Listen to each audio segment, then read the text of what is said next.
नमस्कार. सर्वांचं स्वागत आहे आजच्या या मीटिंग मध्ये.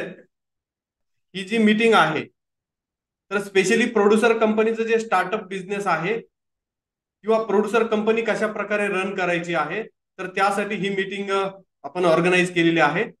आपण या मीटिंग मध्ये 5 कंपन्यांना इन्व्हाइट केलेलं आहे ज्यांचं आता नवीन रजिस्ट्रेशन झालेलं आहे आणि त्यांना बिझनेस प्लॅनिंग करायची आहे. बिझनेसचे पुढे या कंपनीला पुढे घेऊन जायचं आहे. तर 4 जण जॉईन झालेले आहेत ऑलरेडी.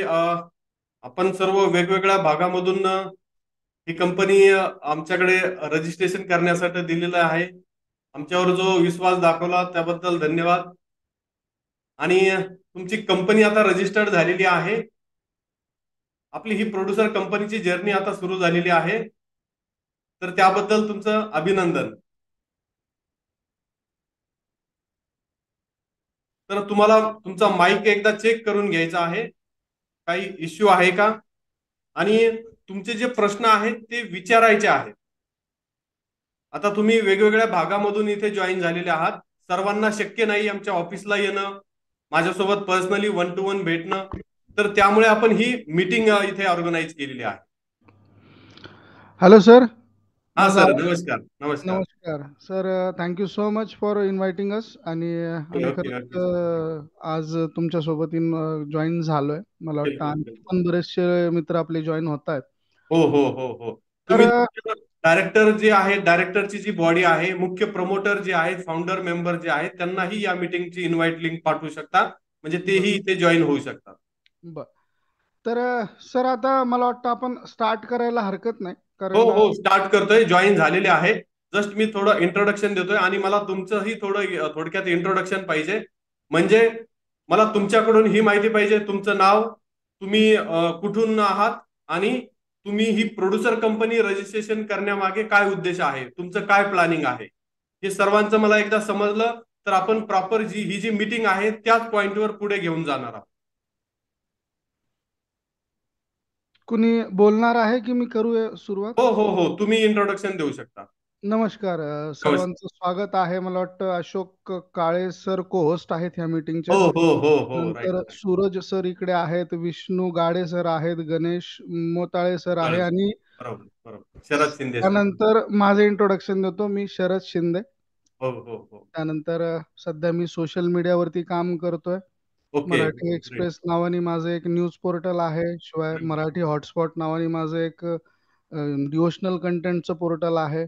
आणि बरोबर या बरोबर. सगळ्या माध्यमातून मी काम करतोय. सर तुमच्याबद्दलच मला आणखी माहिती माझे मित्र आहेत, सुरेश शिंदे, ओके ओके. यांच्याकडनं मिळाली होती. मागच्या वेळेस आम्ही ज्यावेळेस अंबडला येत होतो हो हो हो. त्यावेळेस त्यांच्याकडनं तुमचा फोनही ट्राय केलेला पण लागला नाही. बरं सुरेश. जाऊ द्या. तो पुढचा भाग आहे. त्याआधी मला इंट्रोडक्शन देणं गरजेचं हो आहे. हो हो हो पुढे हो हो. बघूयात. तर मित्र नमस्कार. मी शरद शिंदे. सध्या संभाजीनगरमध्ये राहतो. माझी शेती रोहिलागड येथे आहे आणि अंबड तालुक्यामध्ये आमचं पूर्ण नेटवर्क आहे. नेटवर्क म्हटल्यापेक्षा माझी जी कंपनी आहे त्या कंपनीमध्ये मी ॲज अ फाउंडर आहे. आपण ज्याला अध्यक्ष म्हणू शकतो. त्यानंतर गावातले माझे काही मित्र आहेत, काही भाऊ आहेत, काही नातेवाईक आहेत माझ्या कंपनीमध्ये. ओके. आणि Marathi hotspot farmer producer company नावाचं माझं रजिस्ट्रेशन आता तुमच्या कर्वे झालेलं आहे. हो तर हो ह्या हो. सगळ्या गोष्टी सध्या इकडे घडतायत. आणि निश्चितच या गोष्टींमधनं आपल्याला पुढे भविष्यात चांगल्या स्कीम्सचा फायदा घेता यावा. चांगल्या गव्हर्नमेंटच्या ज्या स्कीम्स आहेत त्या आपल्या शेतामध्ये राबवता याव्यात, किंवा आपण आणखी चांगल्या पद्धतीनं त्याला ग्रोथ करावी, अशी माझी वैयक्तिक इच्छा आहे. आणि ओके. त्यासाठी म्हणून मग मी ही कंपनी रजिस्टर्ड केलेली आहे. आणि ह्या कंपनीच्या माध्यमातून आता आपल्याला पुढे ग्रोथ घ्यायची आहे. सो मला वाटतं इतर लोकांनी आता आपलं आपलं इंट्रोडक्शन देणं हो हो. आवश्यक आहे. नाही सर, मला शरद सर, मला जस्ट तुम्ही ही कंपनी करण्यामागे काय उद्देश आहे, तुम्हाला जस्ट काही गव्हर्नमेंटच्या स्कीम्स घ्यायच्या आहेत, हं, किंवा हं. या बिझनेस या प्रोड्युसर कंपनीच्या माध्यमातून काही आपलं प्रोडक्ट मार्केटमध्ये लॉन्च करायचं आहे, शेतकऱ्यांसाठी काम करायचं आहे, मग इथे ऑर्गॅनिक फार्मिंग असो, फर्टिलायझर, सीड्स, पेस्टिसाइड्स यामध्ये काम करायचं आहे, किंवा काही बाय प्रोडक्ट, किंवा शेतकरी जे जो काही माल पिकवतो त्यामध्ये व्हॅल्यू ऍडिशन तयार करून आणखी प्रोडक्ट मार्केटला द्यायचं आहे. एक्झॅक्टली काय प्लॅनिंग आहे आपण माझा त्यानुसार काम एंड करू. मोटोच मी तुम्हाला सगळ्यात आधी सांगून टाकतो. माझा एंड मोटो असा आहे की मला मँगो एक्सपोर्टिंग मध्ये बिझनेस करायचा अरे आहे. वा वा वा वा, हा, एकदम आणि ग्रेट ग्रेट ग्रेट ग्रेट. त्यासाठी माझे ओके प्रयत्न सुरू आहेत. ओके शिवाय आता ओके. मला सांगायला आनंद होईल की हो मी हो. जवळपास 2,000 झाडांचं प्लांटेशन सुद्धा माझ्या शेतीमध्ये ह्या वर्षी केलेलं आहे.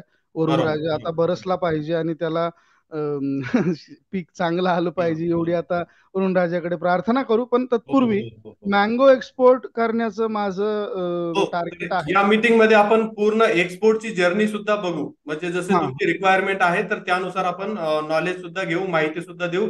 आणि तुमची जी रिक्वायरमेंट आहे बाकीच्याही आपल्या मेंबर्सला, त्यांचीही प्रोड्युसर कंपनी आहे त्यांनाही प्रेरणा मिळू शकते. म्हणजे प्रत्येकांचं जे प्लॅनिंग आहे तर ते त्याचा एकमेकांना फायदा होऊ शकतो. तर येस एक्झॅक्ट. जे आता नवीन जॉईन झालेले आहेत, तुमचंही स्वागत आहे. तुमची कंपनी रजिस्टर्ड झाल्याबद्दल अभिनंदन तुमचं. आणि तुम्हाला तुमचं इंट्रोडक्शन द्यायचं आहे. कंपनी रजिस्टर्ड करण्यामागे काय प्लॅनिंग आहे आणि तुम्ही कुठून आहात त्याबद्दल थोडक्यात माहिती द्यायची आहे. Vishnu Gade sir, Ganesh Motale sir, Suraj sir, तुम्ही माहिती सांगू शकता. तुम्ही तुमचा माईक ऑन करा. सूरज सरांनी माईक ऑन केलेला आहे, बोलू सर. Yes sir. ओके नमस्कार ओके. सर, माझं नाव नमस्कार सूरज नमस्कार. श्रीपतराव खरात. मी नमस्कार. जालना येथे राहतो. ओके आणि ओके ग्रेट. जालन्याच्या बाजूला कारला म्हणून गाव आहे, ओके 20-22 किलोमीटरवर. तिथं माझी शेती आहे. ओके मी ओके. जालन्यामध्ये पशुखाद्याचं काम करतो, ट्रेडिंगचं काम करतो. बरं आणि बरं ग्रेट. सोयाबीन आणि हरभऱ्याची खरेदी, समजा थोडेफार प्रमाणात त्या खरेदीचं पण काम करतो. बरं मला बरं. फार्मर प्रोड्युसर कंपनी स्थापन करण्याचा एकच समजा उद्देश आहे माझा, की आपलं समजा सोयाबीनचं आपल्याकडे जास्त प्रोडक्शन होतं. तर बरोबर बरोबर. सोयाबीनचं आपल्याकडे समजा बी पण जास्त लागतं, बियाची खपत पण जास्त होती. पण हे जे प्रायव्हेट कंपन्या ज्या असतात, सीडच्या कंपन्या, त्या जवळपास बरोबर आपण जेव्हा सीड खरेदी करतो ते जवळपास ₹150, 160, 170 रुपये किलो पर्यंत बियाण्याची विक्री करतात. तर बरोबर माझं असं बरोबर. उद्दिष्ट आहे की आपण म्हणजे शेतकऱ्यांना सीड प्लांट द्यायचे, म्हणजे प्रोग्राम द्यायचे, एक्झॅक्टली एक्झॅक्टली त्यांच्याकडून एक्झॅक्टली. फाउंडेशन सीड द्यायचं त्यांना, त्यांच्याकडून प्रोडक्शन करायचं. आणि तेच प्रोडक्शन आपण स्वतः पॅकिंग करून शेतकऱ्यांना परत विक्रीला द्यायचं. पण म्हणजे एक्झॅक्टली. प्रायव्हेट कंपन्यापेक्षा थोडं रिझनेबल रेटमध्ये, खूपच म्हणजे खूपच ग्रेट. शेतकऱ्यांची. खूपच चांगली आयडिया आहे. या आयडियावरही आपण काम करू. आणि या मीटिंगच्या चालेल. माध्यमातून या आयडियावर कशा प्रकारे आपल्याला आपला ब्रँड बिल्ड करता येईल, आपल्या शेतकऱ्यांना कशा प्रकारे क्वालिटी सीड्स आपण प्रोव्हाइड करू शकतो त्याबद्दलही बघणार. आणि जे अनोळखी शेतकरी आहे, जे आपल्या या कंपनीमध्ये सभासद नाहीये पण शेतकरी आहे, तर अशा ओपन मार्केटलाही आपण कशा प्रकारे टार्गेट करायचं आहे आणि आपलं सीड्स, आपला ब्रँड त्यांच्यापर्यंत कशा प्रकारे पोहोचायचं आहे ती सुद्धा आपण इथे प्लॅनिंग करणार आहोत. तर चालेल चालेल. एकदम बिलकुल आपण प्लॅनिंग करू. पुढचे जे हो आहेत चालेल, आपले थँक्यू सर. तर त्यांचंही इंट्रोडक्शन द्या तुम्ही. हॅलो. विष्णू गाडे सर. हा सर. सर नमस्कार. नमस्कार सर. नमस्कार, बोला. मी विष्णू पुंडलिक गाडे, ओके ओके ग्रेट. राहणार भोकरदन, तालुका भोकरदन, जिल्हा जालना. अरे वा वा वा, सर्व आपल्या जालना जिल्ह्यामधीलच आहे. तेव्हा हो. म्हणजे एकदम ग्रेट आहे. मीही जालना जिल्ह्यामधील आहे. आपले जे जनरली प्रोड्युसर कंपनीचे क्लायंट आहेत, 1,500च्या पुढे प्रोड्युसर कंपन्या आहेत आपल्याकडे. सर्व महाराष्ट्राच्या वेगवेगळ्या भागामधून आपल्याकडे हे क्लायंट आहे. आणि आज एकदम ग्रेट न्यूज आहे की सर्व काही जालना जिल्ह्यामधूनच येत आहेत. एकदम ओके ओके, सांग तर बोला. माझे विश्वस्वरूप फार्मर प्रोड्युसर कंपनीचं आपल्याकडे रजिस्ट्रेशन झालेलं आहे. Okay okay okay. आणि माझा बिझनेस कृषी व्यवसाय संदर्भात असल्यामुळे माझा बिझनेस मिरची, मका, कापूस, सोयाबीन, काय जे सर्व शेतकऱ्यांचा जो शेतीमाल आहे हो हो हो हो. या संदर्भात माझा बिझनेस आहे. Okay right. आणि कधी कधी असं होतं की शेतकऱ्याच्या मालाला झिरो बजेट भाव होऊन जातो, बरोबर उत्पन्न बरोबर. जास्त झाल्यामुळं. बरोबर एक्झॅक्टली राईट. कधी मिरचीचं उत्पादन जास्त निघलं तर 5-10 रुपयावर येऊन जाते मिरची. बरोबर बरोबर. तर ह्या मिरचीच्या संदर्भात मला काम करायची इच्छा आहे बरोबर बरोबर. कंपनीच्या मार्फत. ज्यावेळेस मिरचीचे बाजार पडतात सगळे, त्यावेळेस त्या मिरचीवर आपल्याला काय करता येईल. ओके ओके, तर आपण इथे तेही बघू. जसं तुमचा जो प्रश्न आहे, आपण शेतकरी जो काही माल पिकवतो तर त्याची लाईफ एक लिमिटेड प्रमाणात असते. म्हणजे काही पिकांची लाईफ 2 दिवस, 1 दिवस, 1 महिना, पुढे 6 महिने. तर आपल्याला या पिकांची लाईफ कशी वाढवता येईल, मग त्यासाठी हो. डिहायड्रेशन आहे. त्यानंतर आपण त्याला फ्रोझनही करू शकतो. म्हणजे वाळूनही सुद्धा त्याची पेस्ट करणं, त्याची पावडर करणं, त्याला वेगवेगळ्या फॉर्म मध्ये ट्रान्सफॉर्म करून मग सेल आउट करणं. तर हा एक्झॅक्टली तुमचा कन्सेप्ट आहे. तर बिलकुल आपण यावरही प्लॅनिंग करणार आहोत आणि या मीटिंगच्या द्वारे आपण ही माहिती घेणार आहोत. आणखी दुसरं काही प्लॅनिंग आहे?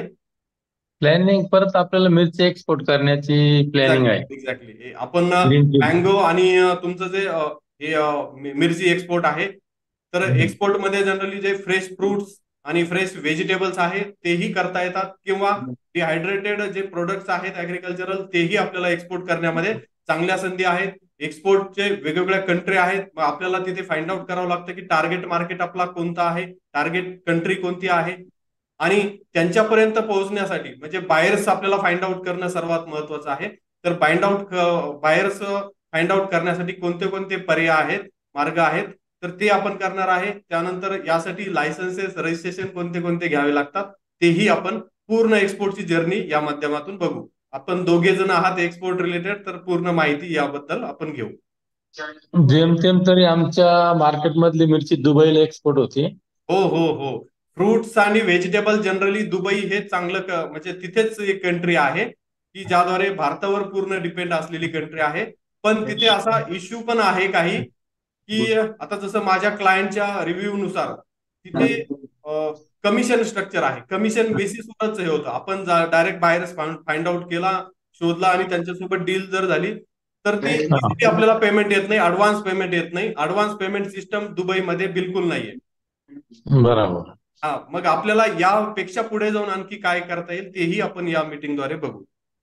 चालेल सर, ओके. आणि प्रत्येकांच्या जे काही रिक्वायरमेंट आहेत त्यासाठी जी काही फंडिंग लागणार आहे, मग यामध्ये गव्हर्नमेंटच्या स्कीम्स असो, बँकेचे लोन्स असो, व्हेंचर कॅपिटल असो, एंजल इन्व्हेस्टर्स असो, इथपर्यंत आपण म्हणजे सुरुवात बेस पासून ते मोठ्या लेवल पर्यंतचे सुद्धा फंडिंगचे सोर्सेस बघणार आहोत. माझ्या या कंपनीच्या माध्यमातून हो हो हो, आमच्या तालुक्यातून मिरची आणि मकावर प्रोसेसिंग होत नाही. Exactly exactly exactly. हो, मकावर प्रोसेसिंग करण्याची इच्छा आहे. हो हो आणि हो, प्रोसेसिंग, बरोबर. प्रोसेसिंग सुद्धा खूप चांगलं कन्सेप्ट आहे, ज्याद्वारे आपण आपल्या मालावर प्रोसेसिंग करून त्यांची व्हॅल्यू ऍडिशन करू शकतो. म्हणजे एका फॉर्म मध्ये न राहता त्याचे दुसरा फॉर्म मध्ये आपण तयार करू शकतो. आता जनरली जो आपण इंडिव्हिज्युअली शेती करण्यामध्ये जो प्रॉब्लेम आहे की आपण स्वतः एकट्याने शेती करतो आणि आपल्याकडे जे काही पिकतं, शेतात जे काही पिकतं ते ऍज इट इज विकतो. हाच एक मोठा इश्यू आहे, हाच एक मोठा प्रॉब्लेम आहे. तर याच प्रॉब्लेमवर फोकस करून गव्हर्नमेंटने ही प्रोड्युसर कंपनी लॉन्च केलेली आहे. या अगोदरही हा प्रयत्न झाला होता शेतकरी गट स्थापन करण्याचा, पण पाहिजे तेवढा सक्सेस नाही झालं. तर ही प्रोड्युसर कंपनीच्या माध्यमातून संघटितरित्या शेती करण्याला प्राधान्य दिलं जातं, ज्याद्वारे तुम्ही जे काही शेतीमध्ये माल पिकवत आहात तर तो ऍज इट इज न विकता त्यामध्ये व्हॅल्यू एडिशन करा, दुसरे प्रोडक्ट्स तयार करा. जसं आता तुम्ही मिरची जर पिकवत असेल तुम्ही, म्हणजे तुमचे सर्व सभासद आता इथे आपल्याला जास्तीत जास्त सभासद शेतकऱ्यांना जोडून घ्यायचा आहे आणि त्यांच्या मार्फत ही प्रोड्युसर कंपनी चालवायची आहे. तर आपण आणखी एक जे आहेत तर त्यांचंही ओळख करून घेऊ. गणेश मोताळे सर, तर तुम्हीही तुमचं इंट्रोडक्शन द्या आणि आपलं प्रोड्युसर कंपनी करण्यामागे काय उद्देश आहे तेही आपण सांगू शकता, म्हणजे आपल्याला प्रॉपर प्लॅनिंग करता येईल. ओके सर, माझं नाव गणेश मोताळे आहे. सरांना चांगलंच माहिती आहे. हो सरांच्या ओढिका या गाव शेजारीच आमचं बेलगाव म्हणून गाव आहे. हो हो हो हो, आमचे जवळचे आंबडचेच क्लायंट आहेत. हो, आमच्या प्रोड्युसर कंपनीचं नाव आहे Shri Kishanrao farmer producer company. आमचं आत्ताच रजिस्ट्रेशन कम्प्लीट झालंय. तर आम्हाला साधारणतः मला काही पॉपरच्या स्कीम बाकी एवढ्याबद्दल माहिती आहे. जसं ते घ्यायच्यात त्याच्यानंतर नवीन आपल्याला काही प्रोडक्ट किंवा काही मॅन्युफॅक्चरिंग करता येईल का त्या संबंधित चर्चा करायची. बरोबर. तर आपण तुमचं जे उद्दिष्ट आहे की गव्हर्नमेंटच्या ज्या काही स्कीम्स आहेत तर त्या आपल्याला घ्यायच्या आहेत आणि त्या कोणत्या कोणत्या स्कीम्स आहेत तर त्याबद्दलही आपण पूर्ण डिटेलमध्ये बघणार आहोत. आणि ऍडिशनली जे काही तुम्हाला या प्रोड्युसर कंपनीद्वारे बिझनेस करण्याचे चान्सेस आहेत ते सुद्धा आपण बघणार आहोत. तुम्ही जे सांगितलेले आहे हे तर आपण बघणारच आहोत. या व्यतिरिक्त आणखी या प्रोड्युसर कंपनीमध्ये आपल्याला काय काय संधी आहेत, काय काय बिझनेसचे चान्सेस आहेत तेही बघणार आहोत. तर नमस्कार सर्वांचं, वेलकम. सर्वांचं इंट्रोडक्शन झालेलं आहे आणि आपण प्रॉपर मीटिंगला स्टार्ट करणार आहोत आता. तर काही गोष्टी महत्वाच्या आहेत. प्रोड्युसर कंपनी रजिस्ट्रेशन केल्यानंतर तर आपण स्टेप बाय स्टेप जाणार आहोत, म्हणजे कुठेही आपल्याला गडबड करायची नाहीये. ही फर्स्ट मीटिंग आहे ज्याद्वारे पूर्ण कंपनीची ओळख होते, कंपनीमध्ये काय काय कामं करावे लागतात त्याबद्दलही माहिती करून घेणार आहोत. म्हणजे ही एकच मीटिंग होते असं नाहीये, तुमचा बिझनेस सक्सेस करायची जबाबदारी आम्ही घेतोय.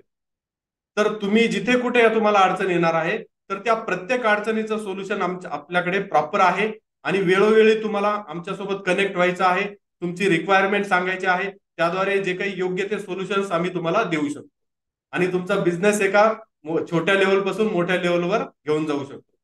तर यासाठी आपल्याला आता जस्ट कंपनी रजिस्टर्ड केलेली आहे, तर काही तयारी आपल्याला करायची आहे. यामध्ये सर्वात महत्वाचं काम आहे की तुमचं कॅपिटल. आता आपण कंपनी रजिस्टर्ड केलेली आहे, तर जे काही कॅपिटल आपण फायनल केलेलं आहे पेडअप कॅपिटल, तर हे 1,00,000 रुपये आहे. हे 1,00,000 रुपये आपल्याला कंपल्सरी आपल्या करंट अकाउंट मध्ये डिपॉझिट करणं आवश्यक आहे. तर त्यासाठी करंट अकाउंटसाठी काही तयारी करावी लागते. आमच्याकडून जे काही तुम्हाला डॉक्युमेंट्स मिळालेले आहेत आणि आपल्याला या 5 जणांचे जे डायरेक्टर आहेत तर त्यामधून कोणतेही मिनिमम 2 जण फायनल करायचे आहे, ज्यांना सायनिंग ऑथॉरिटी आपल्याला द्यायची आहे. ही सायनिंग ऑथॉरिटी त्यांचे नावं द्यायचे आहेत आणि तुम्हाला लेटर हेड एक रेडी करायचा आहे आणि स्टॅम्प रेडी करायचा आहे. मग हे सर्व रेडी झाल्यानंतर आपण त्यांच्या नावे, या दोघांच्या नावे रिझोल्युशन प्रिपेअर करतो, म्हणजे जे ठराव रेडी करतो की तुम्हाला दोघांना सायनिंग ऑथॉरिटी देत आहोत, इथून पुढे सर्व काही काम कंपनीचं तुम्ही बघणार आहात. याच रिझोल्युशनची कॉपी आपल्याला एक बँकेत सुद्धा द्यावी लागते करंट अकाउंट ओपन करण्यासाठी. मग यांच्या दोघांच्या साईननुसारच हा सर्व व्यवहार होतो. आणि आता कॅपिटल सर्वांचं वेगवेगळं असू शकतं. जनरली आपण 1,00,000 रुपये पेडअप कॅपिटल ठेवतो, तर हे 1,00,000 रुपये आता तुम्हाला तिथे डिपॉझिट करायचं आहे. करंट अकाउंट कुठेही ओपन करू शकता, त्याला काही लिमिटेशन नाही, मल्टिपलही ओपन होऊ शकतं, म्हणजे एकापेक्षा जास्त बँकेमध्ये. पण आपला जो एक्सपोर्टचा उद्देश आहे, तर एक्सपोर्टसाठी कंपल्सरी लक्षात घ्या की आपल्याला फक्त आणि फक्त HDFC बँकेतच अकाउंट ओपन करायचं आहे, फक्त एक्सपोर्टच्या बिझनेससाठी. आणि बाकीचे जे काही ऍक्टिव्हिटी राहणार आहेत आपला, मग ते ट्रेडिंग असो, मॅन्युफॅक्चरिंग, प्रोसेसिंग, जे काही काम करायचे आहेत, शेतकऱ्यांकडून खरेदी करायचे आहेत, त्यासाठी तुमच्या लोकल जवळची जी बँक आहे त्यामध्ये ओपन करू शकता. या व्यतिरिक्त सेंट्रल बँक ऑफ इंडिया तुमच्या जवळ जर असेल, आपल्या जवळ म्हणजे जालन्याला आहेत, तर तिथेही अवश्य तुम्ही करून घेऊ शकता. खूप चांगल्या गव्हर्नमेंटच्या स्कीम्स त्यामार्फत मिळतात. त्या बँकेच्याही वेगवेगळ्या स्कीम्स आहेत, म्हणजे ऍग्रिकल्चरल इन्फ्रा स्कीम आहे, स्पेशल प्रोड्युसर कंपनीला तिथून लोन सुद्धा आपल्याला अवेलेबल करता येतं, तर तिथेही आवश्यक करू शकता तुम्ही. तर हे अशा प्रकारे करंट अकाउंट ओपन करायचंय, कॅपिटल डिपॉझिट करायचंय आणि त्यानंतर कंपल्सरी पहिलं कंप्लायन्स जे आहे INC 20A, म्हणजे कॅपिटल डिपॉझिट केल्यानंतर त्याचं स्टेटमेंट काढायचं आहे आणि ते आम्हाला द्यायचं आहे. मग हे स्टेटमेंट आपण गव्हर्नमेंटला ROC ला सबमिट करतो आणि तुम्हाला INC 20A फाईल होतो. म्हणजेच आता तुमची कंपनी काम करू शकते. म्हणजे तुम्हाला सर्टिफिकेट कमेन्समेंट ऑफ बिझनेस हे सर्टिफिकेट दिलं जातं. मग आता तुम्ही ऍक्च्युली काम सुरू करू शकता. म्हणजे फक्त कंपनी रजिस्ट्रेशन करणं पुरेसं नाही, जर बिझनेस जर करायचा असेल तर हे सर्टिफिकेट सुद्धा कमेन्समेंटचं महत्वाचं आहे, जे केव्हा मिळतं, कॅपिटल डिपॉझिट केल्यानंतर. आता या पुढची स्टेप्स जे आहे हे सर्व कंप्लायन्सेसचे भाग आहे. कंप्लायन्सेस म्हणजे गव्हर्नमेंटने ठरवून दिलेले जे काही कामं आहे तुम्हाला, तर ते तुम्हाला आवश्यक करणंच आहे. ते जर नाही झाले तर आपला DIN नंबर बंद होऊ शकतो, आपली कंपनी इनॅक्टिव्ह होऊ शकते, आपल्या कंपनीवर हेवी पेनल्टी लागते, चार्जेस हे आपल्याला पे करावे लागतात नंतर. आणि नंतर इन फ्युचर आपण दुसऱ्या कोणत्याच कंपनीमध्ये डायरेक्टर राहू शकत नाही, या कंपनीमध्ये हे आपलं डायरेक्टरशिप राहू शकत नाही. तर हे सर्व टाळायचं असेल तर कंप्लायन्सेस वेगवेगळ्या वर्षभर चालतात. हे वर्षभर आपल्याला हे सर्व काम करायचे आहे. याच्या वेगवेगळ्या ड्यू डेट आहेत की कोणतं काम कधी करायचं आहे, आमची टीम तुम्हाला वेळोवेळी सांगत जाईल. आता पुढचे जे कंप्लायन्स आहे, ऑडिटर अपॉइंटमेंट करणं. आपण पूर्ण जर्नी बघणार आहोत, कुणीही इथे गडबड करायची नाहीये. पूर्ण कंपनी आपण ज्या उद्दिष्टासाठी केलेली आहे, तर ते उद्दिष्ट आपल्याला पूर्ण रोडमॅप मी इथे क्लिअर करून देणार आहे. ज्या महत्वाच्या गोष्टी आहेत त्या आपण अगोदर बघू, नंतर तुमचे जे काही क्वेरी होत्या तर त्यावरही पूर्ण प्लॅनिंग करू. फंडिंगचे जे ऑप्शन्स आहेत तेही पूर्ण आपण माहिती घेऊ. आता ऑडिटर अपॉइंटमेंट करायचं आहे. हे सर्व कंप्लायन्सेस आणि ऑडिट हे CA आणि CS हे आपल्याकडे दोन्हीही इन हाऊस आहे. मग हे ऑडिट आणि कंप्लायन्सेस वेगवेगळ्या ड्यू डेट असतात, तर हे करण्यासाठी तुम्हाला अधिकार द्यावा लागतो की आम्हाला ऑडिटर अपॉइंटमेंट करावी लागते. त्याच वेळेस हे सर्व कंप्लायन्सेस आपण टाइम टू टाइम करू शकतो. त्यानंतर आपल्या कंपनीमध्ये जे काही व्यवहार होणार आहे कंपल्सरी त्याचे तुम्हाला अकाउंटिंग मेंटेन ठेवायचे आहे. मोठा व्यवहार असेल तर सॉफ्टवेअर घेऊ शकता, छोटा असेल तर बुक्स मध्ये मेंटेन करू शकता. काही स्टॅट्युटरी बुक्स आहे म्हणजे आपल्या मेंबरचं रजिस्टर आहे, त्यांच्याकडून किती शेअर कॅपिटल घेतलेलं आहे त्याचं रजिस्टर आपल्याला मेंटेन करायचं आहे. आपल्या ठरावाचं कॉपी म्हणजे प्रोसिडिंग बुक सुद्धा आपल्याला इथे मेंटेन करायचं आहे. आणि आपलं जिथे रजिस्टर्ड ऑफिस आहे तिथे आपल्याला साइन बोर्ड लावणं कंपल्सरी आहे. आरओसी ऑफिसर येऊ शकतो तर तिथे आपल्याला साइन बोर्ड दिसायला पाहिजे. जिथे रजिस्टर्ड ऑफिस तुमच्या कंपनीच्या सर्टिफिकेटवर जो ऍड्रेस आलेला आहे तिथेच हा साइन बोर्ड असायला पाहिजे. त्यानंतर आपल्याला पुढे जे कंपनी करायची आहे, सध्या आपण 10 मेंबर आहोत, तर आपल्याला जास्तीत जास्त सभासद म्हणजे शेतकरी यामध्ये जोडून घ्यायचे आहेत. तेव्हाच आपण पात्र होतो कोणतीही स्कीम घेण्यासाठी, मोठ्या लेवलवर बिझनेस करण्यासाठी. छोट्या 10 जणांमध्ये काही शक्य नाही.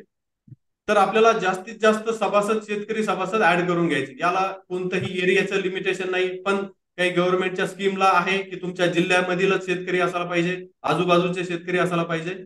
पण असं स्कीमचं जर विशिष्ट उद्देश नसेल तर फक्त शेतकरी हा असायला पाहिजे, कोणीही तुमचा मेंबर होऊ शकतो. तर ज्याप्रमाणे एखादा साखर कारखाना काम करतो तर ऊस उत्पादक शेतकऱ्यांना ते सभासद करून घेतात, तसंच तुमचं जे काही टार्गेट आहे तर ते उत्पादन कोण करतंय तर त्यांना तुम्ही सभासद होण्यास प्राधान्य देऊ शकता. आणि नंतर फ्युचर जे प्लॅनिंग आहे, जे पीक तुम्हाला घ्यायचं आहे तर त्यांना आणखी सभासद जोडणी सुरू ठेवू शकता. आता सभासदांना किती शेअर्स द्यावे तर आपल्या शेअरची सर्वांची प्राइस आपण 10 रुपीज इच शेअर, प्रत्येक शेअर 10 रुपयाला ठेवलेला आहे. तर प्रत्येकांना तुम्हाला कमीत कमी 10 शेअर्स इश्यू करायचे आहे, म्हणजे 100 रुपये कमीत कमी आले पाहिजे.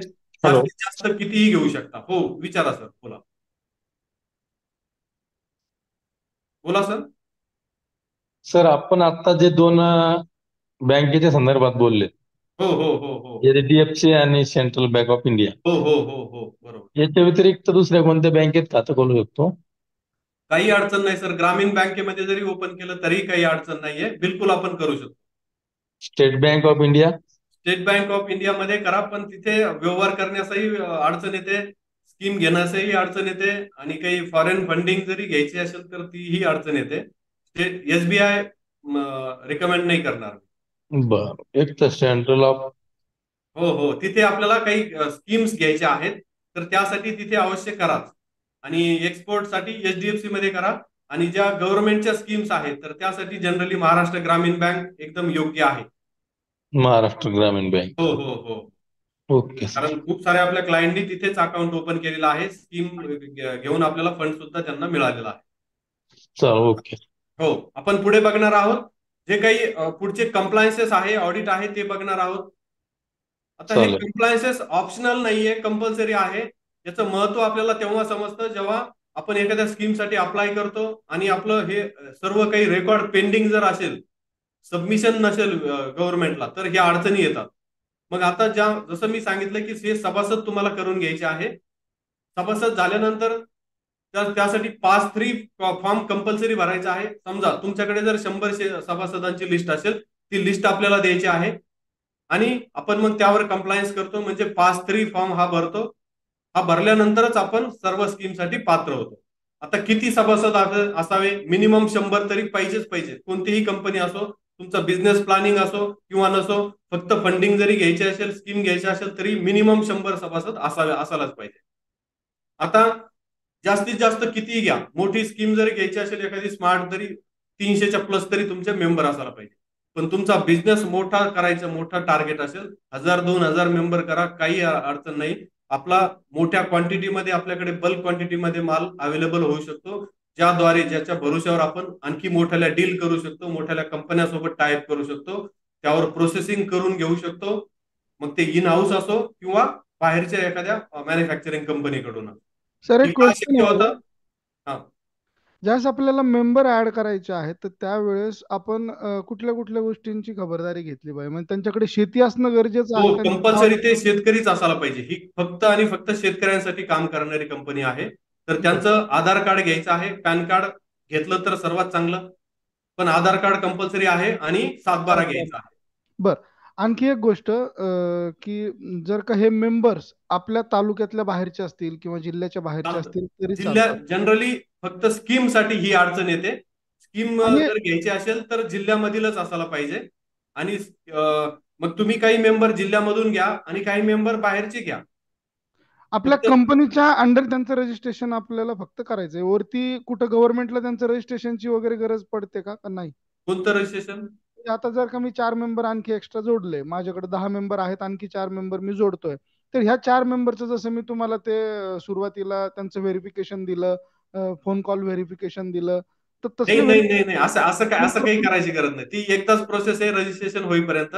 ती आता त्यांचे फक्त झालेली आहे. नाव ऍड करायचे आहेत आपल्याला पुढे. हा हा हा. जर तुम्हाला डायरेक्टर जर ऍड करायचे असेल, संचालक जर ऍड करायचे असेल तर तीच प्रोसेस पुन्हा करावी लागते व्हिडिओ. पण जर फक्त सभासद जर ऍड करायचे असेल ऍज अ शेअर होल्डर तर ही प्रोसेस करायची गरज नाही. फक्त त्यांची लिस्ट द्यायची आहे. Okay okay. हो, हो. आता हे आपण मेंबरचे जे महत्व आहे ते बघितलेलं आहे. सर्वांनी मेंबर्स ऍड करण्याला प्राधान्य द्यायचं आहे. तेव्हाच आपली कंपनी मोठी होऊ शकते.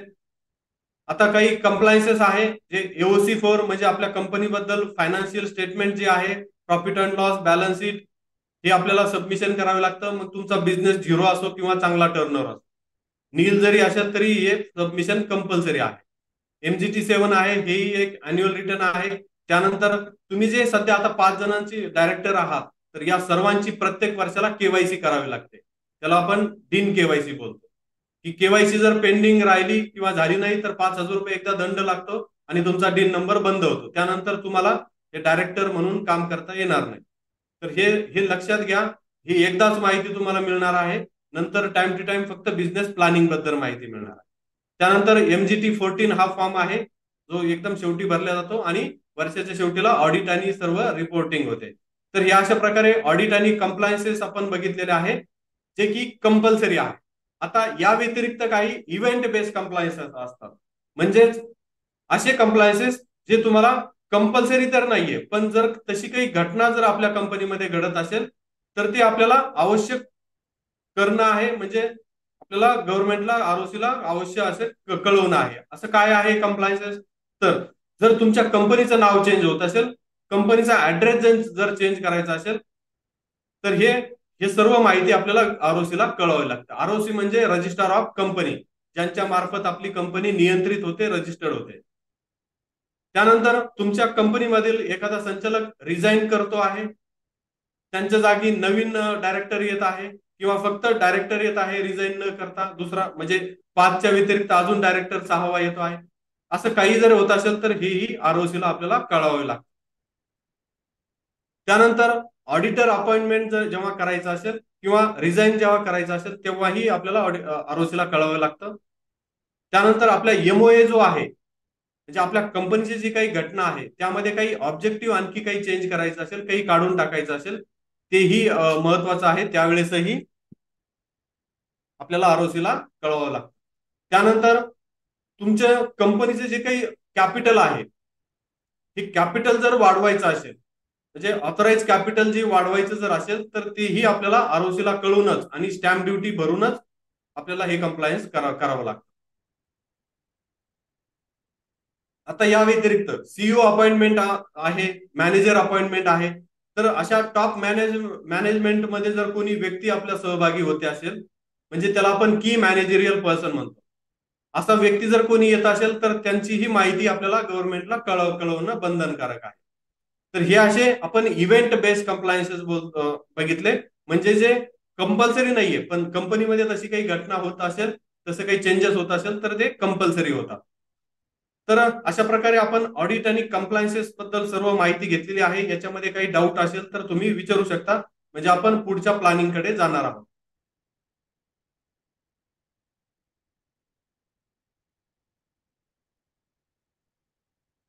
याबद्दल आता जे डिस्कशन झालं त्याबद्दल काही डाऊट असेल तर विचारू शकता.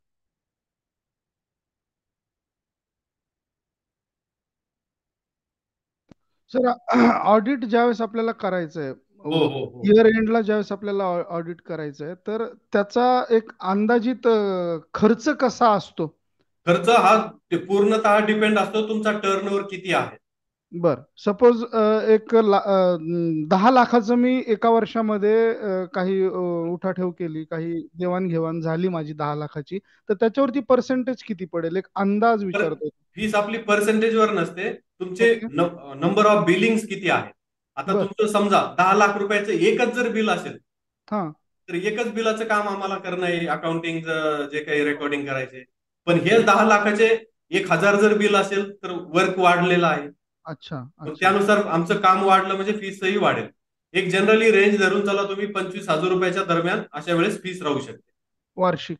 हो हो हो, वार्षिक. मग यामध्ये ऑडिटिंगचंही काम आलं आणि सर्व हम्म, आरओसीचे कंप्लायन्सेसचंही काम आलं. ऑडिट हम्म, एकदाच करावं लागतं. हम्म. कंप्लायन्सेस वर्षातून वेगवेगळ्या ड्यू डेट असतात, म्हणजे वर्षभर चालणारं काम असतं. सर, कंप्लायन्सेस च थोडक्यात रिव्हिजन कराल का प्लीज? जरा लक्षात येत नाहीये ती गोष्ट. बरं, थोडक्यात दोन कंप्लायन्स ओळी. म्हणजे हो हो एक्झॅक्टली. कंप्लायन्स म्हणजे काय? तर जसं गव्हर्नमेंटने काही ठरवून दिलेले काम आहे, जसं मी आता तुम्हाला सांगितलं की जर तुमच्या कंपनीविषयी काही चेंज होत असेल तर ते गव्हर्नमेंटला सांगणं आहे. ओके, बॉडीमध्ये चेंजेस असतील हा, किंवा बॉडीमध्ये चेंजेस असो किंवा असं धरा की कंपनीमध्ये काहीही होत असेल, काहीही हम्म.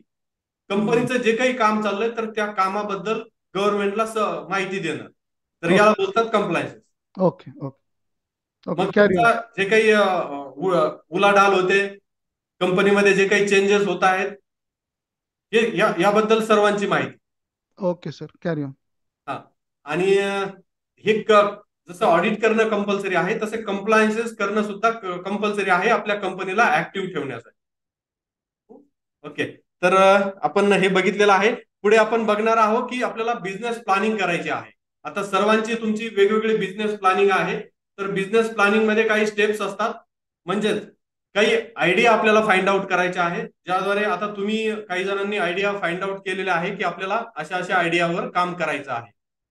म्हणजे वेगवेगळ्या तुमच्या वेगवेगळ्या जणांच्या वेगवेगळ्या आयडिया आहेत, तर त्या आयडियावरही आपण प्रॉपर माहिती घेणार आहोत, काम करणार आहोत.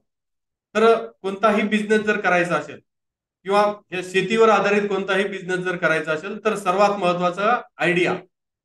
तर ती आयडिया कशी असायला पाहिजे? एकदम ग्रेट असायला पाहिजे, प्रॉब्लेम सॉल्व्हिंग असायला पाहिजे, म्हणजे मार्केटचा प्रॉब्लेम ती सॉल्व्ह करणारी असायला पाहिजे. इनोव्हेटिव्ह असेल, नवीनच असेल काही तर एकदम एकदम चांगलं. पण जे मार्केटमध्ये सध्या चालू आहे, जे विकल्या जातं, तेही तुम्ही आयडिया त्याच्यावरही आधारित आयडिया करू शकता. पण काही इम्प्रुव्हमेंट करू शकतो का? आपली क्वालिटी चेंज करू शकतो का? काही व्हॅल्यू ऍडिशन आणखी प्रोडक्ट मध्ये काही बदल करू शकतो का? पॅकेजिंग बदल करू शकतो का? प्राइस मध्ये काही चेंजेस करू शकतो का? हे बघायचं आहे, अशी इम्प्रुव्हमेंट करायची आहे आणि मगच मार्केटमध्ये आपलं प्रोडक्ट आपल्याला उतरवायचं आहे. तर आपली आयडिया सक्सेस होण्याचे चान्सेस जास्तीत जास्त वाढतात. तर हे झालं आयडिया. आयडियावर आपण आता तुमच्या वेगवेगळ्या आयडियावर आहे, तर त्यावरही कशा प्रकारे काम करायचंय ते बघू. तर पुढची स्टेप्स, जी बिझनेसची पुढची स्टेप्स असते, आयडिया नंतर आपल्याला बिझनेस प्लॅनिंग करणं आवश्यक आहे. मग इथे जी काही आयडिया आहे तर यावर प्लॅनिंग व्यवस्थित जर झालं तर बिझनेस आपला सक्सेस होण्याचे चान्सेस वाढतात. ज्याप्रमाणे आपण घर बांधण्यासाठी प्लॅनिंग अगोदर करतो, प्लॅन अगोदर घेतो आणि मगच त्यानुसार त्या प्लॅननुसार एक्झिक्युशन करतो, काम करणं सुरू करतो. त्यानुसार बिझनेसही तशाच प्रकारे असायला पाहिजे. ज्या ज्या मोठ्या कंपन्या झिरो मधून पुढे मोठ्या झालेल्या आहेत तर त्या एक व्यवस्थित रोड मॅप असल्यामुळे झालेल्या आहेत. असं नाही की जस्ट आयडिया आली आणि काम सुरू केलं, जसं जसं चालू आहे तसं तसं आपण पुढे घेऊन गेलो आहे. अशा प्रकारे नाही करायचंय. तर व्यवस्थित कॉर्पोरेट लेवलचा आपल्याला बिझनेस बनवायचा आहे. तर कॉर्पोरेट लेवलचाच आपल्याला माइंडसेट बनवावा लागेल. त्यासाठी हा बिझनेस प्लॅनिंग महत्वाची आहे.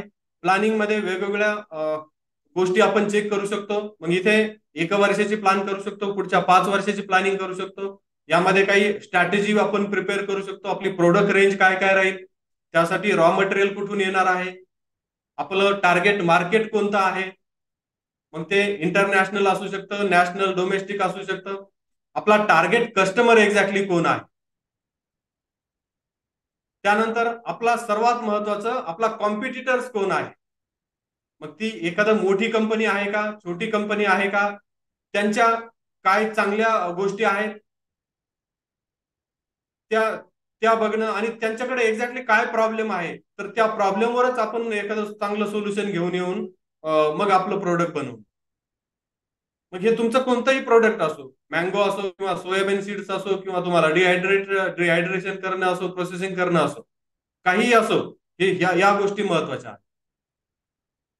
तर या अशा प्रकारे मार्केटिंग तुम्हाला एक बिझनेसची स्ट्रॅटेजी बनवायची आहे, प्रोडक्ट फायनलाइज करायचं आहे आणि प्रोडक्ट फायनलाइज झाल्यानंतर आपल्याला महत्वाचं बिझनेससाठी त्या बिझनेस जास्तीत जास्त आपलं सेल होण्यासाठी मार्केटिंग आणि ब्रँडिंगवर फोकस करायचा आहे. फक्त वस्तू उत्पादन करून फायदा नाहीये, तर मार्केटिंग म्हणजे विकताही येणं आवश्यक आहे. इव्हन मी तर म्हणेल की शेतकऱ्यांचा हाच प्रॉब्लेम आहे, आपण पिकवतो पण विकता येत नाही. विकता येणं म्हणजे आपला टॉप चांगलं ब्रँड बनवणं, ज्याद्वारे ऑटोमॅटिकली आपल्याला ऑर्डर येतील, कस्टमर स्वतःहून एन्क्वायरी करतील, आपण ठरवलेल्या भावानुसारच घेतील. मग तिथे मार्केट रेट वगैरे हे काही नाही. का? कारण आपला ब्रँड आहे, ही आपली गोष्ट आहे, आपल्या कंपनीच्या नावाने आहे. म्हणजे जसं जर तुम्ही एखादी शेतीवर आधारितच जर एखादी गोष्ट जर बघितली, काय एक्झाम्पल देऊ शकतो आपण? जसं आता सोयाबीनच आहे तुमच्या सेक्टरमध्ये, सोयाबीन शेतकऱ्यांकडून घेणं आणि सोयाबीन एखाद्या कंपनीकडून घेणं, शेतकऱ्यांना आपण भाव करू शकतो, कंपनीला नाही करू शकत. हे का पॉसिबल आहे? कारण त्यांचा ब्रँड आहे, त्यांचं नाव आहे मार्केट. मग हेच नाव आपल्याला का करणं शक्य नाही? बिलकुल करू शकतो आपण. फक्त त्या लेवलचा माइंडसेट आपल्याला रेडी करायचा आहे आणि त्यानुसारच मार्केटमध्ये उतरायचं आहे. त्यासाठी महत्वाचं आहे संघटन. मग संघटन करण्यासाठीच ही आपली कंपनी आहे. म्हणजे आता कोणा एकट्याने ब्रँड बनवणं अवघड जाऊ शकतं, पण मोठ्या शेतकऱ्यांच्या भरोश्यावर आपल्याला हा ब्रँड बनवायचा आहे. मोठ्या क्वांटिटीमध्ये आपल्याला एकदम खेळायचं आहे, छोट्या क्वांटिटीमध्ये कोणतंच काम नाही करायचं. तर अशा प्रकारे आपण बिझनेस प्लॅनिंग करायचे आहे. मग या बिझनेस प्लॅनिंग मध्ये सर्व काही गोष्टी ऍड राहतील. याचा बिझनेस प्लॅन आपण प्रॉपर डॉक्युमेंटरी बनवू शकतो आणि तुमच्या माइंडमध्येही आपण प्रॉपर तो प्लॅन जो आहे तो सेट करू शकतो डिस्कशन द्वारे. मग यामध्ये सगळ्या छोट्या गोष्टीचं तर मोठ्या आपल्या ग्रोथ, कंपनीची ग्रोथ होईपर्यंत सर्व काही चर्चा केलेली असते. तर आपल्याला मग इथे फंडिंग कुठून घेणार आहेत आपण, मार्केट बेसिस कशा प्रकारे? हा बोला सर.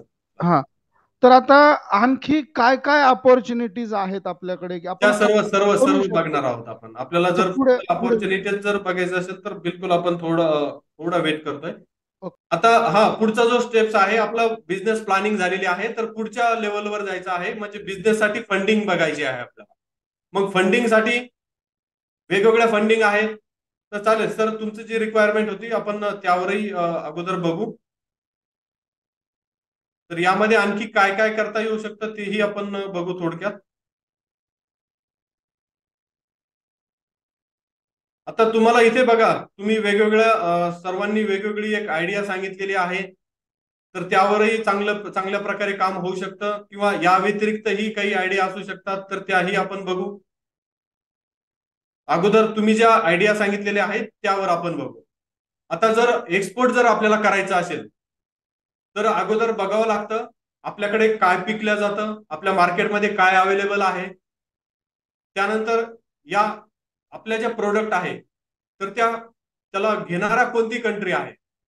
वेगवेगळ्या कंट्री आहेत, तर ते एक्झॅक्टली आपल्याला टार्गेट मार्केट सर्च करावं लागतं. टार्गेट मार्केट सर्च केल्यानंतर त्या बायर्सला कशा प्रकारे आपल्याला त्यांच्यापर्यंत कशा प्रकारे पोहोचावं लागतं, त्याच्यासाठी वेगवेगळ्या स्टेप्स आहेत. मग आपण तिथल्या एम्बेसी सोबत कॉन्टॅक्ट करू शकतो, आपली पेड मार्केटिंग तिथे करू शकतो, आणि जे टार्गेट कस्टमर आहेत तिथे रिटेल बेसवर करण्यापेक्षा B2B करणं कधीही चांगलं. म्हणजे बिझनेस टू बिझनेस, म्हणजे आपला बिझनेस ते समोरच्यांचा एखाद्याचा बिझनेस, म्हणजे एखादी कंपनी असू शकते, एखादा मॉल असू शकतो, एखादा व्यापारी असू शकतो. आणि डायरेक्ट B2C जर करायचं झालं तर आपल्याला तिथे आपलं स्टोअर ओपन करावं लागतं. तर B2B करायचं आहे म्हणजे आपला टार्गेट कस्टमर तो बिझनेसच असेल तिथे, त्यांना टार्गेट केलेला आहे आपण. मग त्यांना कॉल, मेसेज, ईमेल्स आपण करू शकतो, किंवा गव्हर्नमेंटच्याही काही वेगवेगळ्या स्कीम्स आहेत ज्याद्वारे आपण तिथल्या कंट्रीला भेट देऊ शकतो. काही जे एक्सपो असतात तिथेही आपल्याला बाहेर सोबत मीट होऊ शकते, किंवा आपण स्वतःच्या खर्चाने सुद्धा तिथे जाऊ शकतो त्या कंट्रीचा अभ्यास करण्यासाठी. अशा अपेडाच्या स्कीम्स आहेत ज्याद्वारे आपण त्या कंट्रीला एक्सप्लोर करू शकतो, बायर्सला भेटू शकतो, आणि हे सर्व झाल्यानंतर त्या कंट्रीला एक्झॅक्टली कोणत्या क्वालिटीचा माल पाहिजे, कोणत्या ग्रेडचा माल पाहिजे, त्यामध्ये ऑर्गेनिक पाहिजे का नॉन ऑर्गेनिकही चालेल, ह्या गोष्टी, प्राइसिंग स्ट्रक्चर कसं राहील हेही, त्यानंतर तुमचं जे पेमेंट आहे तर त्या पेमेंटच्या टर्म्स कोणत्या कोणत्या आहेत यावरही आपल्याला अभ्यास करणं आहे. मग यामध्ये वेगवेगळ्या टर्म्स आहे, काही एलसी मध्ये असू शकतात, म्हणजे लेटर ऑफ क्रेडिट मध्येही दिले जातात तुम्हाला पेमेंट, म्हणजे एक प्रकारची आपण बँक गॅरंटी बोलतो, किंवा ऍडव्हान्सही पेमेंट येऊ शकतं. काही कंट्री अशा आहे की 100% ऍडव्हान्स देऊ शकतात, पण हे नवीन पॉसिबल नाहीये. यासाठी काय करावं लागतं, आपल्याला मार्केट एस्टॅब्लिश करावं लागतं, ब्रँड बनवावा लागतो, म्हणजे त्या कस्टमरच्या नजरेत आपली कंपनी मोठी असायला पाहिजे. मग ती भली इकडे छोटी का असेना, पण आपलं ऑनलाईन जे प्रेझेन्स आहे ते एकदम स्ट्रॉंगच असायला पाहिजे. तर अशा प्रकारे ही एक्सपोर्टची जर्नी आहे. आता पुढे यामध्ये मग वेगवेगळे पोर्ट्स आहेत, तर या पोर्ट्स मार्फत आपल्याला हे एक्सपोर्टची जी ऑर्डर आहे तर ते कंटेनर मार्फत किंवा एअर मार्फत हे आपल्याला एक्सपोर्ट करता येते. आता एक्सपोर्ट करायचं जर असेल तर ही क्वालिटी मी सांगितलेली आहे. काही लायसन्सेस लागतात, यामध्ये आयसी लायसन आहे, म्हणजे एक्सपोर्ट इम्पोर्ट कोड आपल्याला घ्यावं लागतं. आणि आपलं सेक्टर ऍग्रिकल्चरल असल्यामुळे आपलं जे प्रमोशन, एक्सपोर्ट प्रमोशन काउन्सिल आहे, ज्याद्वारे एक्सपोर्ट रिलेटेड सर्व काही मदत केली जाते. काही अडचण आली तर, पेमेंट जर समोरून भेटत नसेल तर हे जे काउन्सिल आहे याला अपेडा काउन्सिल आहे आपलं. याद्वारे काही स्कीम्स सुद्धा चालवल्या जातात. जसं मी सांगितलं, मार्केटिंगच्या स्कीम्स, म्हणजे आपल्याला त्या कंट्रीच्या बायर्स पर्यंत भेटवणं, किंवा त्या कंट्रीच्या जे एक्सपो आहे तर आपल्या कंट्रीमध्ये सुद्धा ऑर्गनाईज करतं अपेडा. मग इथेही आपली भेट होऊ शकते आणि प्रॉपर ते डील होऊ शकते. या व्यतिरिक्त ट्रान्सपोर्टेशन हे जे खर्च आहे, हा ट्रान्सपोर्टेशन खर्च सुद्धा गव्हर्नमेंट बेअर करू शकतो, त्याच्यासाठी सुद्धा वेगळ्या स्कीम आहे. आणि ऍग्रिकल्चरल सेक्टर आहे म्हणून आपल्याला, आणि आपण एक्सपोर्ट करतो आहे, आपल्या जे इकॉनॉमी आहे तर त्याला हातभार लावतो आहे, बाहेरच्या कंट्रीमधून डॉलर आपल्याकडे आणतो आहोत. तर स्पेशली फक्त ऍग्रिकल्चरल सेक्टरसाठी आपल्याला इन्सेंटिव्ह स्कीम दिल्या जाते. म्हणजे तुम्ही जर 1,00,000 रुपयाचा जर माल एक्सपोर्ट करत जर असाल तर इथे तुम्हाला 2% ते 5% वेगवेगळ्या आयटमवर इन्सेंटिव्ह मिळतो. म्हणजे हे 1,00,000 रुपये तर तुम्हाला समोरून मिळणारच आहे बाहेरकडून, पण गव्हर्नमेंटकडून आपल्याला अजून 5,000 रुपये इन्सेंटिव्ह मिळेल का, कारण तुम्ही एक्सपोर्ट करत आहात. ही अशी बेनिफिट आहे. एवढं कोल्ड स्टोरेज आपल्याला तिथे फॅसिलिटी घेऊ शकतो, आपल्या जवळ इथे कोल्ड स्टोरेज, मग मुंबईपर्यंत तुम्ही माल हे करू शकता. तिथे त्याची लाईफ वाढवण्यासाठी कोल्ड स्टोरेज तुम्ही हे यूज करू शकता. तर एक्सपोर्ट करायचा आहे, प्रॉपर नॉलेज घेऊन करायचं आहे. इथे काही म्हणजे फसवणुकीचे सुद्धा चान्सेस खूप सारे होतात. काही जे जुने कस्टमर आहे, जे जुन्या प्रोड्युसर कंपन्या आहेत, त्यांनाही तसा अनुभव आलेला आहे. तर म्हणजे काय होतं, आपलं टार्गेट एक्झॅक्टली नसणं, रॉंग कस्टमर सिलेक्ट करणं, अगोदरच पेमेंटची गॅरंटी काही नसताना अगोदरच कंटेनर पाठवून देणं, हे अशा प्रकारे करायचे नाही. काही जर अडचण येत असेल तर बिलकुल आम्हाला कॉन्टॅक्ट करायचा आहे, प्रॉपर सोल्युशन्स तुम्हाला योग्य त्या वेळी दिले जाईल. आता सोयाबीन सीड्स करणं, सोयाबीन सीड्स जर करायचे असेल तुम्हाला, म्हणजेच आपण यामध्ये तुमचा ब्रँड बनवतो. मग यामध्ये आणखी काही चान्सेस आहे. तुम्ही फर्टिलायझरही करू शकता, तुम्ही पेस्टिसाइड्सही मॅन्युफॅक्चर करू शकता, आणि सीड्सही मॅन्युफॅक्चरिंग करू शकता. आता हे सीड्स, फर्टिलायझर आणि पेस्टिसाइड्स मॅन्युफॅक्चरिंग म्हणजे इन हाऊस, म्हणजे आपल्या स्वतःच्या जागेवर. आणि यामध्ये दुसरा काय कन्सेप्ट आहे की आपल्याला पाहिजे त्या क्वालिटीनुसार आपण दुसऱ्या एखाद्या कंपनीला ऑर्डर देऊन हे सर्व काही बनवून घेऊ शकतो, आणि पॅकेजिंग आपल्या ब्रँडिंगने करून घेऊ शकतो. म्हणजे तुम्हाला इथे एकदम कमी खर्चात तुमचा ब्रँड तयार होईल. आणि मग हा जो आपला प्रोडक्ट आपण तयार केलेला आहे, खतं, औषधी, बियाणं, तर हे आपल्याला आपल्या ब्रँडिंगना शेतकऱ्यांना विकायचं आहे, ओपन मार्केटला विकायचं आहे. आता इथे जर खतं जर तयार करायचे असेल, औषधी जर तयार करायचे असेल तर काही लायसन्सेस ऍडिशनली घ्यावे लागतात. मग यामध्ये तुमच्या कंपनीमध्ये एखादा बीएससी ऍग्रिकल्चरल होल्डर जर असेल तर खूप चांगलं, जर नसेल तर तुम्हाला एखाद्या व्यक्तीला ज्यांच्याकडे ही डिग्री आहे तर त्यांना मॅनेजर म्हणूनच अपॉइंटमेंट करावं लागतं. तर त्यांच्या आधारावर आपल्याला हे लायसन्सेस मिळू शकतं. लायसन्सेस ट्रेडिंगचंही मिळू शकतं आणि मॅन्युफॅक्चरिंगचंही मिळू शकतं. तर हे अशा प्रकारे आपण स्वतः हे करू शकतो. आणि दुसरं, जस्ट एक ट्रेडिंग जर करायचं असेल, म्हणजे दुसऱ्या कंपनीचं माल जर विकायचा असेल तर तेही करू शकतो. मग आपण मोठ्या कंपनी सोबत डायरेक्ट कॉन्ट्रॅक्ट करू शकतो की आपली प्रोड्युसर कंपनी आहे, आमचा 1000 शेतकऱ्यांचा इथं ग्रुप आहे, मग तुम्हाला आम्ही ऑर्डर देतो आहे. मग एकदमच बल्कमध्ये आपण त्या कंपनीला ऑर्डर करू शकतो, ज्याद्वारे आपल्याला टायमाच्या अगोदर डिलिव्हरी मिळू शकते, पेमेंटमध्येही सूट मिळू शकते, काही डिस्काउंटही चांगला मिळू शकतो. म्हणजे हेच सगळं सर्व्हिस आपण शेतकऱ्यांना अवेलेबल करून देतो आहोत, म्हणजे शेतकऱ्यांसाठी काम करतो आहोत.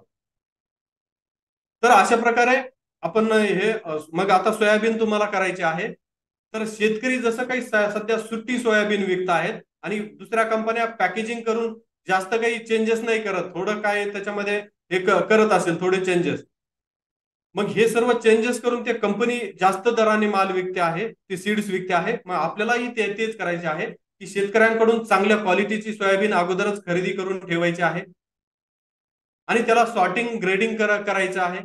म्हणजे जी उगवण्याची जी क्षमता चांगली आहे अशी सोयाबीन आपल्याला सिलेक्ट करायची आहे ग्रेडिंग करायला. आणि मग त्याला आपल्या जागेवर आपण चांगली पॅकेजिंग करायची आहे, आपल्या कंपनीचं चांगलं नाव द्यायचं आहे, ब्रँड नेम फायनल करायचं आहे, चांगल्या प्रकारची हेवी चांगली क्वालिटी मेंटेन करायची आहे पॅकेजिंगसाठी. आणि हे तयार करणं महत्वाचं नाही तर विकणं महत्वाचं आहे. विकण्यासाठी तुम्हाला मार्केटमध्ये म्हणजे मार्केट एक्सप्लोर करावं लागेल, मार्केटमध्ये काही एक्झिक्युटिव्ह अपॉइंटमेंट करावं लागेल, वेगवेगळ्या सोर्स मार्केटिंगचे जे काही वेगवेगळे माध्यम आहे, मग ते ट्रॅडिशनल मार्केटिंग असो किंवा डिजिटल मार्केटिंग असो, तर या माध्यमातून आपल्याला शेतकऱ्यांपर्यंत पोहोचावं लागेल. जशा मोठ्या कंपन्या ऍडव्हर्टाईज करतात आपल्याला आपल्यापर्यंत पोहोचवण्यासाठी, तर हे सर्व आपण ट्राय करायचं आहे आणि आपलं सीड शेतकऱ्यांपर्यंत पोहोचवायचं आहे. आता सर एक पुढे प्रश्न होता हा माझा. बिलकुल बिलकुल बिलकुल आपण समजा फाउंडेशनचं सीड्स दिलं शेतकऱ्यांना आणि त्यांच्याकडून बियाणं आपण तयार करून घेतलं, तर हो, असं हो. म्हणजे ते खरेदी करणाऱ्या काही कंपनी असत्या का आपल्याला स्वतः ब्रँडिंग करून विकावं लागतं? नाही नाही, हा बिलकुल. तुम्ही आता यासाठी काय करू शकता, माझी एक सीड्सची कंपनी आहे आणि मला अशा प्रतीचा या क्वालिटीचा एवढा माल लागतोय अशी माझी रिक्वायरमेंट आहे आणि तुमची भेट माझ्यासोबत झालेली आहे किंवा तुम्ही स्वतःहून असं भेटायचं आहे वेगवेगळ्या कंपन्याला की तुम्हाला जो काही रॉ मटेरियल लागतोय तर ते आम्ही तुम्हाला पुरवू शकतो मोठ्या क्वांटिटीमध्ये. मग तुम्हाला सोयाबीन कोणत्या क्वालिटीची लागते तीच आम्ही ऍज इट इज शेतकऱ्यांकडून खरेदी करून तुम्हाला पुरवू शकतो. तुम्हाला ते पुढे काय करायचं ते तुम्ही करा. बरोबर, त्या क्वालिटीची आणि त्या जाती समजा त्यात पण हो जाती हो असतात हो वेगवेगळ्या, हो, त्या फक्त जातीच्या तुम्हाला हिशोबाने क्वालिटीच्या इथे कष्ट हिशोबाने. घ्यावे लागतात, वेगवेगळ्या 10 कंपन्यांना भेटावे लागतात, त्या 10 पैकी एखादीच कंपनी तुम्हाला ऑर्डर देईल, 9 जण रिजेक्शन मध्ये हे करतील, तर ते रिजेक्शन पचवण्याची क्षमता सुद्धा आपल्यामध्ये ठेवावी लागते. तेव्हा तुम्ही 10 कंपन्यांना भेटता की आमच्याकडे अशी सोयाबीन आहे तर तुम्ही ती सीड साठी वापरू शकता, तर हे 10 पैकी एक जण बिलकुल तुम्हाला ऑर्डर देऊ शकतो. आणि एकदा जेव्हा तुम्ही क्वालिटी माल सप्लाय करत आहात असं जेव्हा मार्केटमध्ये मेसेज जातो, वेगवेगळ्या कंपन्यांना कळतं, तर तेव्हा ऑटोमॅटिकली तुमचा ब्रँड बिल्ड होतो आणि मग ऑटोमॅटिकली तुम्हाला ऑर्डर यायला सुरू होतात. आणि चालू हो, आणि हे करण्यापेक्षा आपण आपलं स्वतःच करा ना. आपल्याला मोठी कंपनी व्हायचं आहे तर स्वतःचा ब्रँड बिल्ड करा, स्वतः मार्केटमध्ये विका. खरा प्रॉफिट तर तिथेच आहे, बरोबर, ब्रँडिंग मध्ये खरा प्रॉफिट आहे. म्हणजे जसं टोमॅटो विकणं आणि टोमॅटोचं केचप तयार करून विकणं, एक टोमॅटोचा रेट काय असेल, 1 रुपया असेल, एक टोमॅटोच्या पेस्टचा काय रेट आहे, 10 रुपये आहे. म्हणजे खरा प्रॉफिट तिथे आहे, तर आपण केचप तयार करून का नाही विकू शकत? बिलकुल विकू शकतो. मोठ्या क्वांटिटीमध्ये तयार होतो, तर मोठ्या कंपन्यांसोबत ऑर्डर घ्यायची. पतंजली कंपनी आहे जी की स्वतः काही करत नाही, दुसऱ्या कंपन्याकडूनच माल खरेदी करते किंवा त्यांची जे प्रोसेसिंग युनिट आहे ते दुसऱ्या कंपन्यांना ते काम लावून देते आणि स्वतः काय करते, फक्त मार्केटिंग करते. क्वालिटी कंट्रोल त्यांचं असतं. माझ्याकडे कॅटल फीडचं जे काम तर आहे तुम्हालाही ते तेच करायचं आहे. पतंजलीचंच काम आहे पहा माझ्याकडे, कॅटल फीडचं जे बिलकुल काम आहे. बिलकुल. तर हे अशाच प्रकारे तुम्हाला काम करायचं आहे, ध्येय मोठं ठेवायचं आहे आणि त्याच्यानुसार चालायचं आहे. चालेल, थँक्यू.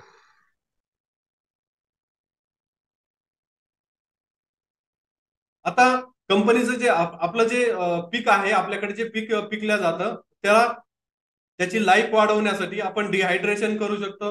मग यामध्ये फळं जे भाजीपाला आहे त्याला फ्रोझन करू शकतो, डिहायड्रेशन करू शकतो, म्हणजे वाळूनही आपण त्याचं सेल करू शकतो. खूप साऱ्या अशा कंट्री आहे जे फ्रेश फ्रुट्सला, फ्रेश व्हेजिटेबल्सला तर डिमांड आहेच, पण तुमच्या डिहायड्रेटेड प्रोडक्टला, फ्रोझन प्रोडक्टला सुद्धा चांगली मार्केट आहे आणि प्राइसही तशीच मिळते. मग हे तुम्ही मोठ्याला याला लोकल मार्केट नाही घेत. म्हणजे जसं आपण काय बोलतो, आपण जसं एखादं डिहायड्रेशनचं एक्झाम्पल जर द्यायचं झालं किंवा प्रोसेस केलेलं, जसं आंबा सीझन मध्ये खाणं आणि आंबा नंतर तो पॅकेजिंग रस करून जो 12ही महिने मिळतो ते ज्यूस ते खाणं. तर आपलं जे लोकल मार्केट आहे सीझन मध्ये आंबा खाण्याला प्राधान्य देतो, पण वेगवेगळ्या काही मोठ्या मेट्रो सिटीमध्ये, बाहेरच्या देशामध्ये एनी टाइम हे खाल्ल्या जातं. मग त्यासाठी आपल्याला त्याची लाईफ वाढवणं आहे आपल्या पिकाची. मग त्यासाठीच हे वाळवणं, हा बिलकुल कॅन्डी हे ज्युसेस बिलकुल आपण हे बनवू शकतो. म्हणजे आंबा तर आपल्याला सीझन मध्ये असेल तर विकायचाच आहे, प्लस आपल्याला भाव जास्त मिळण्यासाठी आणि आपल्याकडे जर जास्त क्वांटिटी जर असेल तर आपण त्याला पल्प युनिट सुरू करा किंवा पल्प युनिट दुसऱ्याकडे ज्यांच्याकडे आहे त्यांच्याकडे आपला आंबा ट्रान्सफर करा आणि त्यांच्याकडून बनवून घ्या हे पल्प. आणि हा मग आता 12ही महिने हा पल्प विकत राहा. इथे तुम्हाला प्राइजही मिळेल आणि एनी टाइम तुमच्याकडे ऑर्डर्स राहतील. तर असं काही करू शकतो का हे बघायचं आहे. या व्यतिरिक्त पुढे जाऊन जे प्रोसेसिंग आहे, प्रोसेसिंग म्हणजे जसं तुमच्याकडे जे काही पिकतं तर त्याला ऍज इट इज न विकता काही ना काहीतरी चेंजेस करूनच विकायचं आहे. आता आपला तोच माइंडसेट बनवा की आपण जे काही शेतकरी पिकवणार आहे आपले, तर त्याला ऍज इट इज विकायचंच नाहीये, त्याला काही ना काहीतरी व्हॅल्यू ऍडिशनच करून विकायचा. इव्हन एकदम सिंपल जरी असेल, व्हॅल्यू ऍडिशन जरी नसेल झालं तरी पॅकेजिंग तरी होणं आवश्यक आहे. म्हणजे आता जसं आपण गहू पिकवतो तर गहू डायरेक्ट मार्केटमध्ये न जाता त्याला आपल्या चांगल्या पॅकेजिंग मध्ये तयार करा, कंपनीचं नाव द्या पुढे आणि मार्केटमध्ये थोडा जरी वाढून भाव आला तर विका. हळूहळू मार्केट बिल्ड होईल आपली क्वालिटीनुसार, पण त्याला अगोदर सॉर्टिंग आणि ग्रेडिंग करणं महत्वाचं आहे. म्हणजे चांगल्या प्रतीचाच आपला माल गेला पाहिजे. जर तुमची क्वालिटी जर चांगली असेल आणि मार्केटिंग जरी थोडी कमी असेल तर क्वालिटीच्या भरोश्यावरच तुमचा हळूहळू ब्रँड मोठा होतो. तर मग हे असं तुम्हाला पॅकेजिंग करूनच विकायचं आहे. त्यानंतर जसं दुसरे कोणतेही प्रोडक्ट जर आपण तयार करत, जसं आता सरांनी सांगितलं की आपण कॅन्डी करू शकतो, जसं त्याचे ज्युसेस तयार करू शकतो, तर हेच आपल्याला काही तयार करता येतं का, याच्या संधी शोधायच्या आहेत. त्या संधी शोधण्यासाठी तुम्हाला मार्केटचा अभ्यास सगळ्यात महत्वाचा आहे. मग यासाठी मार्केटला गरज कशाची आहे, म्हणजे डिमांड सप्लाय नुसार काम करायचं आहे. त्याची प्राइसिंग कशी आहे, आपल्याला टोटल खर्च, ग्रॉस प्रॉफिट, नेट प्रॉफिट किती राहू शकतो, यामध्ये आपले कॉम्पिटिशन मध्ये कोण कोण आहेत, त्यांच्या स्ट्रॅटेजी कशा प्रकारे आहेत, या सर्व गोष्टींचा अभ्यास करायचा आहे आणि मगच प्रोडक्ट फायनल करायचा. मग या कोणत्याही कॅटेगरीमध्ये असो जे आपण आता बघितलेले आहे. आता ह्या तुम्ही सांगितलेल्या काही कॅटेगरी बिझनेस ऑप्शन्स आपण बघितलेले आहेत. या व्यतिरिक्तही काही ऑप्शन्स आहेत, तेही आपण बघू. आता जसं ऑर्गॅनिक फार्मिंग सुद्धा तुम्ही करू शकता, ज्याला बाहेरच्या कंट्रीमध्ये चांगलं डिमांड आहे. आपल्याही कंट्रीमध्ये हळूहळू ऑर्गॅनिक फार्मिंगकडे शेतकरी वळत आहे. मग इथे तुम्ही फ्रुट्स, व्हेजिटेबल ऑर्गॅनिक पद्धतीने पिकवून त्याचा रेट तुम्हाला पाहिजे तो मार्केटला मागवू शकता. इथे काही कम्पेअर नाही होणार. म्हणजे जसं मोठ्या सिटी मधले लोक, पैशाची व्हॅल्यू नाहीये, क्वालिटीची व्हॅल्यू आहे. मग अशा लोकांनाच आपल्याला टार्गेट करायचं आहे, जे digital marketing, paid marketing, Facebook, युट्यूबच्या मार्केटिंगद्वारे हे टार्गेट करणं शक्य होतं. मग अशा टार्गेट कस्टमरला आपण टार्गेट केलेला आहे की आमच्याकडे एकदम ऑर्गॅनिक पद्धतीनं पिकवलेला अशा प्रतीचा माल आहे, ज्याचे रेट मार्केट रेट पेक्षा डबल ठेवा, तुम्हाला पाहिजे ते ठेवा, पण क्वालिटी द्या, मार्केट एनी टाइम घेऊ शकतो. सर्व नाही घेणार, 100 जर समोरचे जर कस्टमर असेल तर त्यापैकी 5 ते 10 कस्टमर घेऊ शकतात. तर हे 5 ते 10 कस्टमर साठीच आपल्याला काम करायचं आहे, जे प्राइसची काहीच मॅटर करत नाही.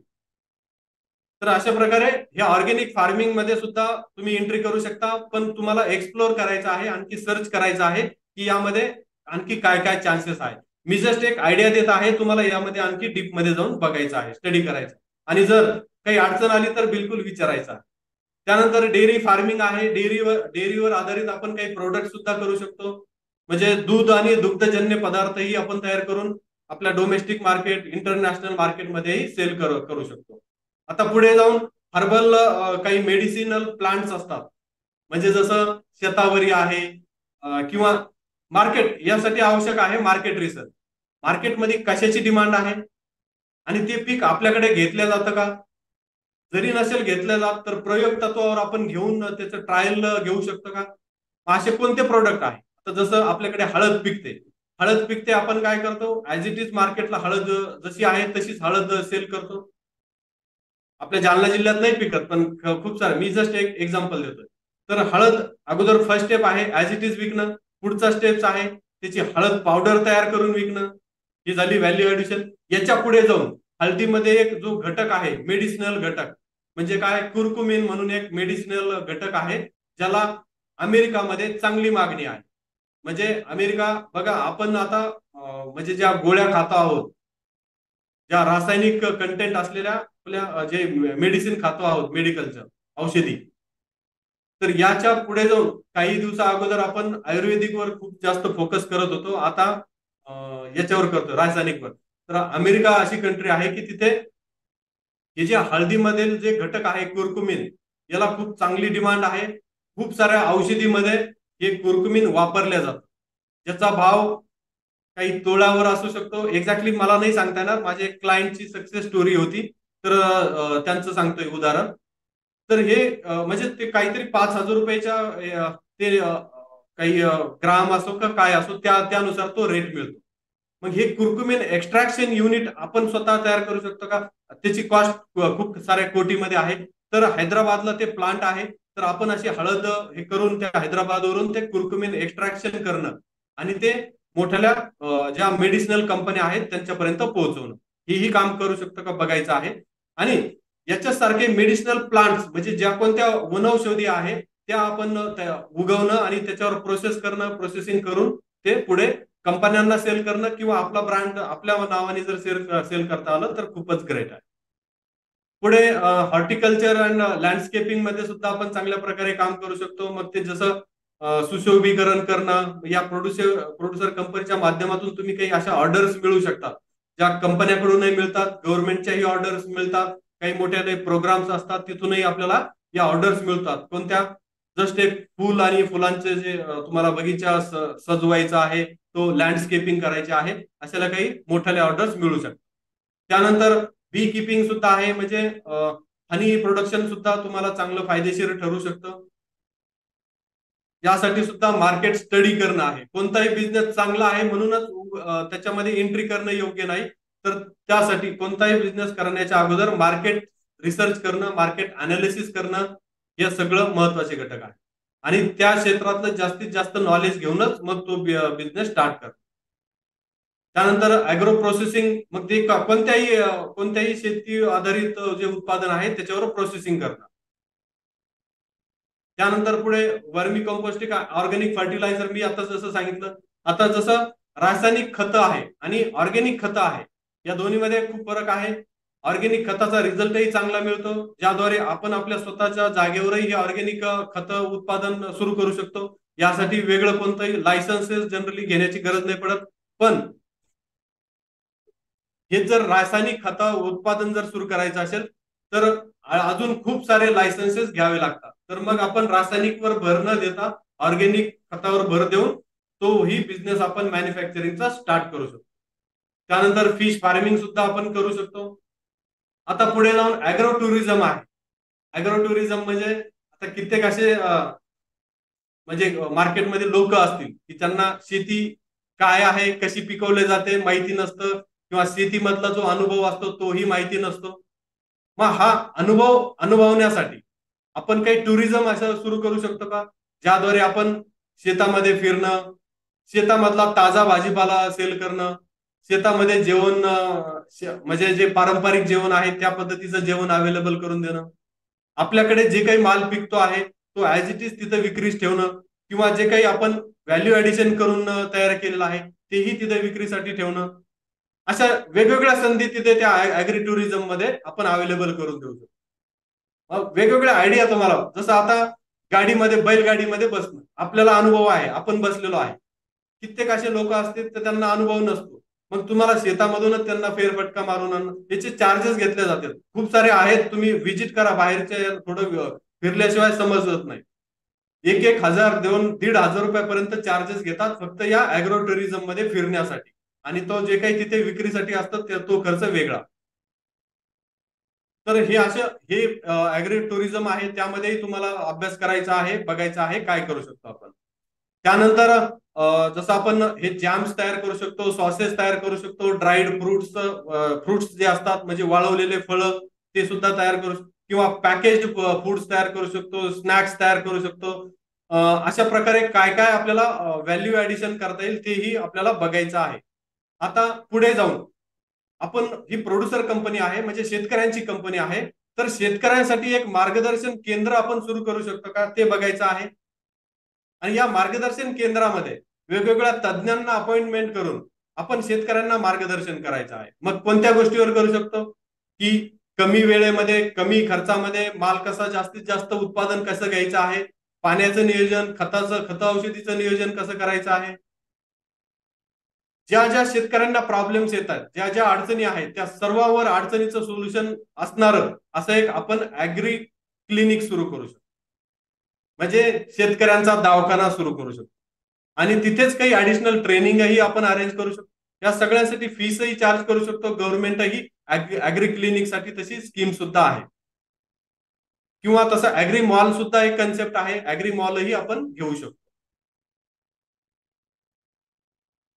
पुढे ऍग्रीटेक एखादं सोल्युशन असलेली आपण काही बिझनेस प्लॅन करू शकतो का, म्हणजे जे शेतकरी अवजारं वापरतात, जे काही यंत्र वापरतात, तर त्यामध्ये काही इनोव्हेटिव्ह टेक्नॉलॉजी असलेलं, मग त्यासाठी आपल्याला वेगवेगळ्या कंट्रीला भेट द्यावं लागेल.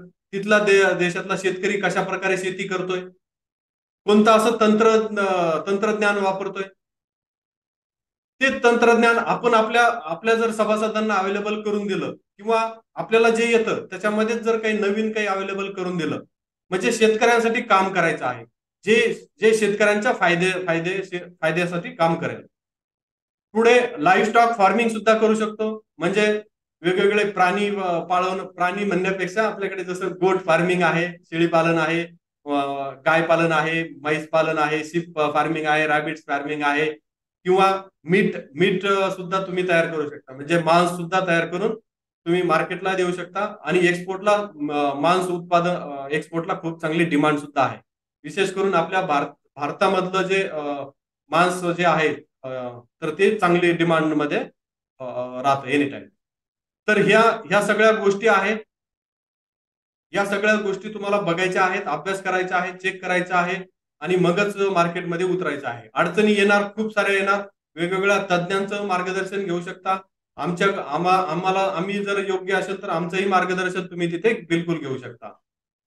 तर हे आपण काही बघितल्या, काही बिझनेस आयडिया बघितल्या, तुमच्या आयडियावरही आपण थोडक्यात काम केलेलं आहे.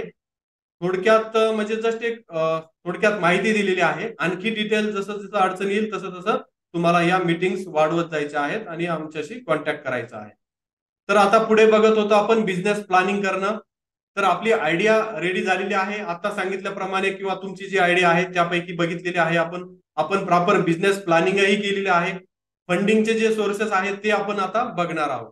म्हणजे या बिझनेस प्लॅनिंग करते वेळी जी आपल्याला पैसा लागणार आहे तर तो आपल्याला कशा प्रकारे मॅनेज होऊ शकतो तर तो बघायचा आहे. तर पैसा मॅनेज करण्यासाठी, बिझनेससाठी लागणारा जो फंड आहे तो अवेलेबल करण्यासाठी आपल्याला काय काय करता येतं. तर सर्वात अगोदर महत्वाचं जे आहे, आपण बिझनेस आपला आहे, मग आपलाही तेवढाच फंड पाहिजे. आपला फंड प्लस आपल्या रिलेटिव्ह कडून फंड प्लस आपल्या फ्रेंड्स कडून जो फंड आहे तो घेऊ शकतो. आपण एकदम सुरुवातीपासून ते मोठ्या लेवलचे फंडिंगचे ऑप्शन बघतोय.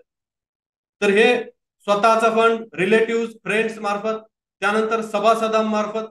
म्हणजे सभासदांना काय देऊ शकतो आपण, तर इक्विटी देऊ शकतो, म्हणजे शेअर्स मध्ये आपण त्यांना शेअर्स देऊ शकतो. फ्रेंड्सला आणि फॅमिलीला काही देण्याची आवश्यकता नाही पडत. पुढे जाऊन आपण काही गव्हर्नमेंटच्या स्कीम सुद्धा बघतो आहोत. म्हणजे गव्हर्नमेंटच्या कोणत्या अशा वेगवेगळ्या स्कीम्स आहेत, किंवा बँकेमार्फत आपल्याला असे काय काय बेनिफिट्स मिळतात तेही आपल्याला बघायचे आहे. मग आता गव्हर्नमेंटच्या जर स्कीम बघायचं झालं त्या अगोदर आपण बँकेचं बघू आणि गव्हर्नमेंटच्या स्कीम थोड्या डिटेलमध्ये बघू. मग बँकेमार्फत आपली जी फंडिंगची रिक्वायरमेंट आहे आपण या पहिल्या 2-3 सोर्सेस मार्फत पूर्ण केलेली आहे. शेतकऱ्यांकडून जास्तीत जास्त फंड तुम्ही गोळा करू शकता, कारण आपण त्यांच्यासाठी काम करणार आहोत. मग प्रत्येक शेतकऱ्याकडून 1000-2000 जर असे तुम्ही पैसे घेतले शेअरचे, तर तोच पैसा तुम्हाला मोठा मिळतो आणि त्यावरच एखादा उद्योग तुमचा सुरू होऊ शकतो. जे जे की त्यांच्याच फायद्यासाठी आपण हा उद्योग सुरू केलेला आहे. पुढे जाऊन जी काही रिक्वायरमेंट असेल तर ते बँकेला आपण अप्रोच होऊ शकतो. बँकेकडून आपल्याला टर्म लोनही मिळू शकतो, वर्किंग कॅपिटलही लोन मिळू शकतो. एकदम इनिशियल सुरुवातीचं फेज असेल तर बँक आपल्याला मॉर्गेज काही मागू शकते, किंवा गव्हर्नमेंटची स्कीम मार्फत जर बँकेकडे जर प्रस्ताव येत असेल तर मग मॉर्गेज देण्याची आवश्यकता नाही पडत. आता गव्हर्नमेंटच्या कोणत्या स्कीम्स आहेत? या ज्या स्कीम्स आहेत, अशा ठराविक स्कीम म्हणण्यापेक्षा तुमचा जो काही प्रोजेक्ट आहे, तुमचा जो काही बिझनेस आयडिया आहे, तर त्या आयडियावर आधारित वेगवेगळ्या स्कीम्स आहेत. मग आता तुमची जी आयडिया आहे, समजा तुमच्या अशी आयडिया आहे की आपल्याला शेतकऱ्यांना जे काही शेतीसाठी लागणारे अवजारं आहेत ते प्रोव्हाइड करायचे आहे. मग त्यासाठी अवजारे बँक ही स्कीम आहे, ज्या मार्फत आपण ट्रॅक्टर घेऊ शकतो, काही शेतीसाठी अवजारं जे लागतात ते घेऊ शकतो. यासाठी 60% सबसिडी आपल्याला मिळते.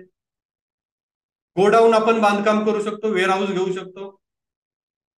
पुढे चालून एक जसं सध्या आयशर गाडी ट्रान्सपोर्ट व्हेकल स्कीम आहे, म्हणजे आयशर गाडीसाठी आपण स्कीम करू शकतो, त्याद्वारेही आपल्याला 60% सबसिडी मिळते. आणि जी 40% अमाऊंट आहे तर ती आपल्याला आपल्या कंपनीचा स्वतःचा हिस्सा असायला पाहिजे. मग तो हिस्सा तुम्ही स्वतः करू शकता, तुमच्या मेंबर कडून जो पैसा आलेला आहे तोही ऍड करू शकता, किंवा आपली स्कीम जर पूर्ण प्रोजेक्ट कॉस्ट जर 20 लाख रुपयाची जर पुढे गेली तर आपल्याला इथे बँक लोन सुद्धा अवेलेबल करता येईल.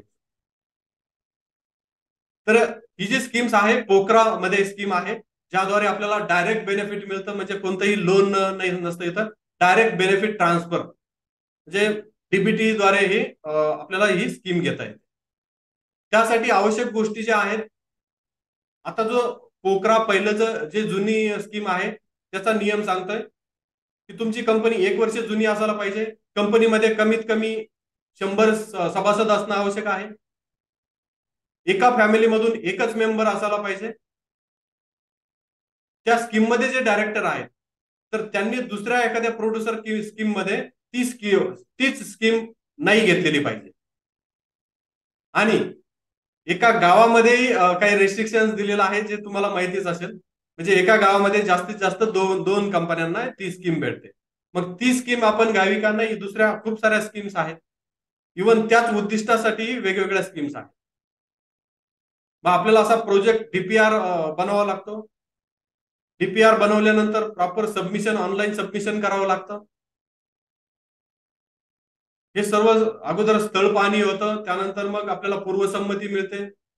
पूर्वसंमती मिळाल्यानंतर आपण हे काम ऍक्च्युअल स्टार्ट करू शकतो. आणि तुम्हाला जर शक्य झालं तर जी काही सबसिडीची अमाऊंट आहे त्या सबसिडीच्या अमाऊंट मध्येही सर्व तुम्ही मॅनेज करू शकता. हे सर्व काही सांगायची गोष्ट नाही, तुम्हाला तुमच्या लेवलवर मॅनेज करायचा. यासाठी तर जसे गव्हर्नमेंटच्या स्कीम्स आहेत तर गव्हर्नमेंट ऑफिसरही ऑब्विसली पैसा थोडा घेतातच, तर तो तुमच्या लेवलवर तुम्हाला कसा प्रकारे मॅनेज करता येईल ते तुम्हाला बघायचं आहे. आवश्यकता असेल तर बिलकुल आमच्यासोबत सुद्धा कॉन्टॅक्ट करू शकता. मग या स्कीम्स बघणं, त्याचे डॉक्युमेंटेशन प्रिपेअर करणं, त्याचं ऍप्लिकेशन करणं, आणि पुढं जे मी कंप्लायन्सेस सांगितले होते, तर ही स्कीम घेण्यासाठी तुमचे सर्व कंप्लायन्सेस ऑन टाइम असणं आवश्यक आहे. तेव्हा आता या सगळ्या कंडिशन सांगितल्या, तर या कंडिशन मध्ये जर आपण बसत असेल तर आपण या स्कीम घेऊ शकतो. आता पुढे जाऊन पुढची स्कीम आहे इक्विटी ग्रांट्स मिळतो. इक्विटी ग्रांट्स म्हणजे हे काही कोणतं लोन नाहीये, म्हणजे जे आपल्याला गव्हर्नमेंटला परतफेड करायचं, सबसिडी सुद्धा नाहीये. गव्हर्नमेंट आपल्या कंपनीमध्ये इक्विटी घेतं, म्हणजे शेअर्स घेतं, आणि त्याद्वारे आपल्याला ग्रांट्स मिळतो. मग ही स्कीम कोणत्या मार्फत मिळते? तर ही एसएफएसी म्हणून एक स्कीम आहे ज्याद्वारे आपल्याला इक्विटी ग्रांट मिळतो. प्रत्येक स्कीमच्या वेगवेगळ्या टर्म्स कंडिशन्स आहे, वेगवेगळ्या अमाऊंटची मिनिमम मॅक्झिमम लिमिट आहे, वेगवेगळे डॉक्युमेंटेशन आहे, वेगवेगळ्या क्रायटेरिया आहे. आपल्याला जशी जी स्कीम परफेक्ट वाटेल त्या स्कीम्स आपण नंतर तुमच्या डिटेलमध्ये 1-to-1 मीटिंग मध्ये बघू शकतो, किंवा कॉलवरही डिस्कस करता येऊ शकतो. पुढे मॅग्नेट प्रोजेक्ट आहे, ज्याद्वारे आपल्याला सबसिडी स्कीम मिळते. काही प्रोसेसिंग युनिट तुम्हाला सुरू करायचं असेल, इन्फ्रास्ट्रक्चर डेव्हलप करायचं असेल, मशिनरी खरेदी करायची असेल, तर ही मॅग्नेटचा हा प्रोजेक्ट आहे. नाबार्डच्याही वेगवेगळ्या स्कीम्स आहेत. नाबार्ड मार्फत आपल्याला कोणतंही जे काही काम करायचं आहे, डेअरी असो किंवा इतर काही असो, तर सबसिडी मिळते. ऍडिशनली आपण लोनसाठी अप्लाय करू शकतो. आपल्याला अगोदर आपले जे काही प्रोजेक्ट आहे तो क्लिअर करायचा आहे आणि त्याला सुटेबल असणारी एक स्कीम, दुसरी आणखी कोणता घेता येईल, तिसरी कोणती घेता येईल, हे ऍडिशनली अशा स्कीम्स वाढवत जायचं आहे. स्टेप बाय स्टेप घेत जायचं आहे. एका वेळेस एक स्कीम प्राधान्य द्यायचं आहे. त्यानंतर पुढे जाऊन सीजीटी एमएससी, कोणाचा काही प्रश्न असेल तर तुम्ही विचारू शकता. हा सर, ते डेअरी फार्मिंग साठी ते ऑडिट कंपल्सरी लागतं का फर्स्ट इयरचं? कोणतंही काम करा, हे ऑडिट कंपल्सरीच आहे. नाही म्हणजे ऑडिट झाल्यानंतर ती भेटते का आधी पण चालून जाते? हा, आपण ऍप्लिकेशन बिलकुल करू शकतो. पण जर आपल्या स्पर्धक जर असेल, हे प्रत्येक जिल्ह्याच्या ऑफिसरवर डिपेंड आहे. जर आपल्याकडे खूप सारे स्पर्धक आहे, म्हणजे त्यांच्याही कंपन्या आहेत, डिमांड जास्त आहे आणि एक जिल्ह्यावाईज एक फंड असतो, तर तो फंडची जर रिक्वायरमेंट जर पूर्ण झालेली असेल तर मग ह्या अशा अटी घातल्या जातात. आणि जर तो फंड अवेलेबल असेल बिलकुल, तर ह्या अशा अटी नसलेल्याही तुम्हाला इझिली मिळून जाते. आता जसं खूप साऱ्या अशा जिल्हे आहेत, गडचिरोली, चंद्रपूर वगैरे, या प्रोड्युसर कंपन्याच नाही आहेत. म्हणजे तुम्ही जस्ट एक रजिस्टर्ड केली आणि जरी अप्लाय केलं तरी ती स्कीम गव्हर्नमेंट ऑफिसर स्वतःहून ती स्कीम करून कोणतेही पैसे न घेता करून देतात. हे फक्त हा प्रकार आपल्याला जालना जिल्हा, औरंगाबाद आणि बीड जिल्हा, परभणी जिल्हा इकडेच बघायला भेटतं की 1-1 लाख रुपये गव्हर्नमेंट ऑफिसला द्यावे लागतात आणि तेही परेशान होऊन द्यावं लागतं. तर युनिक करा, जे दुसरे करतायत ते न करता थोडं डिफरंट करा, म्हणजे आपल्याला चांगले चान्सेस अवेलेबल होऊ शकतात. सीजीटी एमएससी ची ही स्कीम आहे, ज्याद्वारे आपल्याला क्रेडिट गॅरंटी मिळते, म्हणजे कोणताही कोलॅटरल सिक्युरिटी न देता आपल्याला फंड मिळतो, ज्याद्वारे वर्किंग कॅपिटल आणि टर्म लोन म्हणजे तुमचं काही मशिनरी जर खरेदी करायचं असेल, काही बांधकाम करायचं असेल त्यासाठी दिला जातो. वर्किंग कॅपिटल म्हणजे जो तुमचं रॉ मटेरियल खरेदी असणं, तुमचा बिझनेस ऑपरेशन पूर्ण मॅनेज करण्यासाठी हा पैसा दिला जातो. त्यानंतर फूड प्रोसेसिंग इंडस्ट्रीज जे आहे मिनिस्ट्रीज, तर त्यांच्या मार्फतही आपल्याला स्कीम अवेलेबल आहे. मग यामध्ये प्रधानमंत्री किसान संपदा योजना आहे, मेगा फूड पार्क्स आहेत, कोल्ड चेन डेव्हलपमेंटच्या स्कीम्स आहेत. त्यानंतर मी जसं सांगितलं, ऍग्रिकल्चरल जो मॉल आहे तोही आपण करू शकतो. ऍग्रिकल्चरल क्लिनिक आहे तेही आपण रन करू शकतो. सगळ्यांसाठी जनरली 60% पर्यंत 60% सबसिडी मिळते. काही स्कीमची अशी आहे की 90% सुद्धा जाऊ शकते काही केसेसमध्ये. PMFME स्कीम आहे, ज्याद्वारे आपल्याला कॅपिटल सबसिडी मिळते. कॅपिटल सबसिडी म्हणजे तुम्ही जे काही कंपनीमध्ये तुमच्या प्रोजेक्टमध्ये कॅपिटल एक्सपेंडिचर करत आहात, तर त्यासाठी ही PMFME स्कीम आहे. ऍग्री क्लिनिक्स जे नाबार्डद्वारेही आपण घेऊ शकतो. Agri clinic and agri business centres ही एक नाबार्डची वेगळी स्कीम आहे, ज्याद्वारे सबसिडी आपल्याला मिळू शकते. अपेडाच्या स्कीम्स आहे, एक्सपोर्टसाठी जर करत असाल. अपेडाच्या काय स्कीम आहे की तुमचं जर एक्सपोर्ट ओरिएंटेड युनिट जर असेल, म्हणजे जसं सरांचं आहे, आंबा साठवणं, आंबा प्रोसेसिंग करणं, आंब्यासाठी जे कोल्ड स्टोरेज लागतं ते उपलब्ध करणं, गोडाऊन वेअरहाऊस लागत असेल तर ते करणं, ट्रान्सपोर्टेशन व्हेकल लागत असेल तर ती करणं, मग ती ट्रान्सपोर्टेशन कोल्ड स्टोरेज व्हेकल असतो ती सुद्धा घेऊ शकतो. म्हणजे एक्सपोर्टचा बिझनेस पूर्ण 0 पासून ते एक्सपोर्ट करण्यापर्यंत जी काही आपल्याला सिस्टम लागते, तर ही पूर्ण सिस्टम उभा करण्यासाठी ही अपेडाच्या स्कीम्स आहेत. या स्कीमचं नाव development agricultural development and export infrastructure and marketing scheme आहे. तर या स्कीम मार्फत आपण बिलकुल तुमचा मँगो किंवा जे एक्सपोर्ट करायचे आहे तर तेही करू शकतो. सेपरेट दुसरं काही असेल तर मार्केटिंग असिस्टन्सच्या स्कीम आहे, म्हणजे तुमचा बिझनेसचा ब्रँड बनवण्यासाठी, चांगल्या लोकांपर्यंत पोहोचवण्यासाठी मार्केटिंगचे जे काही खर्च आला हे बिल बघून आपल्याला हा पैसा मिळू शकतो. त्यानंतर ट्रान्सपोर्टेशनच्या सुद्धा सेपरेट स्कीम आहे. ट्रान्सपोर्टेशन मध्ये जो काही खर्च येतो तो त्या स्कीम मधून मिळू शकतो. आणि एक्सपोर्ट इन्सेंटिव्हची स्कीम मी अगोदर सुरुवातीला सांगितली. आपण जे काही एक्सपोर्ट करत आहोत तर त्या अमाऊंटच्या वेगवेगळ्या आयटम, म्हणजे तुमचं वेगवेगळे जे शेतीवर आधारित माल आहे, 2% पासून 5% पर्यंत आपल्याला इन्सेंटिव्ह मिळतो. या व्यतिरिक्त नाफेडचं खरेदी केंद्र आहे ते तुम्ही घेऊ शकता. संधी शोधायचे आहेत, जे काही तुमचं बिझनेस प्लॅनिंग आहे त्यानुसार वेगवेगळ्या स्कीम आहे. एवढ्याच आहेत का? नाही, खूप साऱ्या आहेत. फक्त बिझनेसचा प्रोजेक्ट काय आहे त्याच्यानुसार आपल्याला पुढे जायचं. आता ह्या स्कीम घेतल्या म्हणजे आपण फंडिंगची पूर्ण तयारी केलेली आहे. बिझनेस आयडिया आपल्याकडे आहे, बिझनेसची प्लॅनिंग आम्ही करून दिलेली आहे, बिझनेसचं रजिस्ट्रेशन तर आपलं झालेलं आहे, फंडिंगची सोय आपण या सर्व मार्फत बघितलेली आहे. अजूनही आपला बिझनेस मार्केटमध्ये एक्झॅक्टली नाहीये, आपण फक्त तयारी करतो.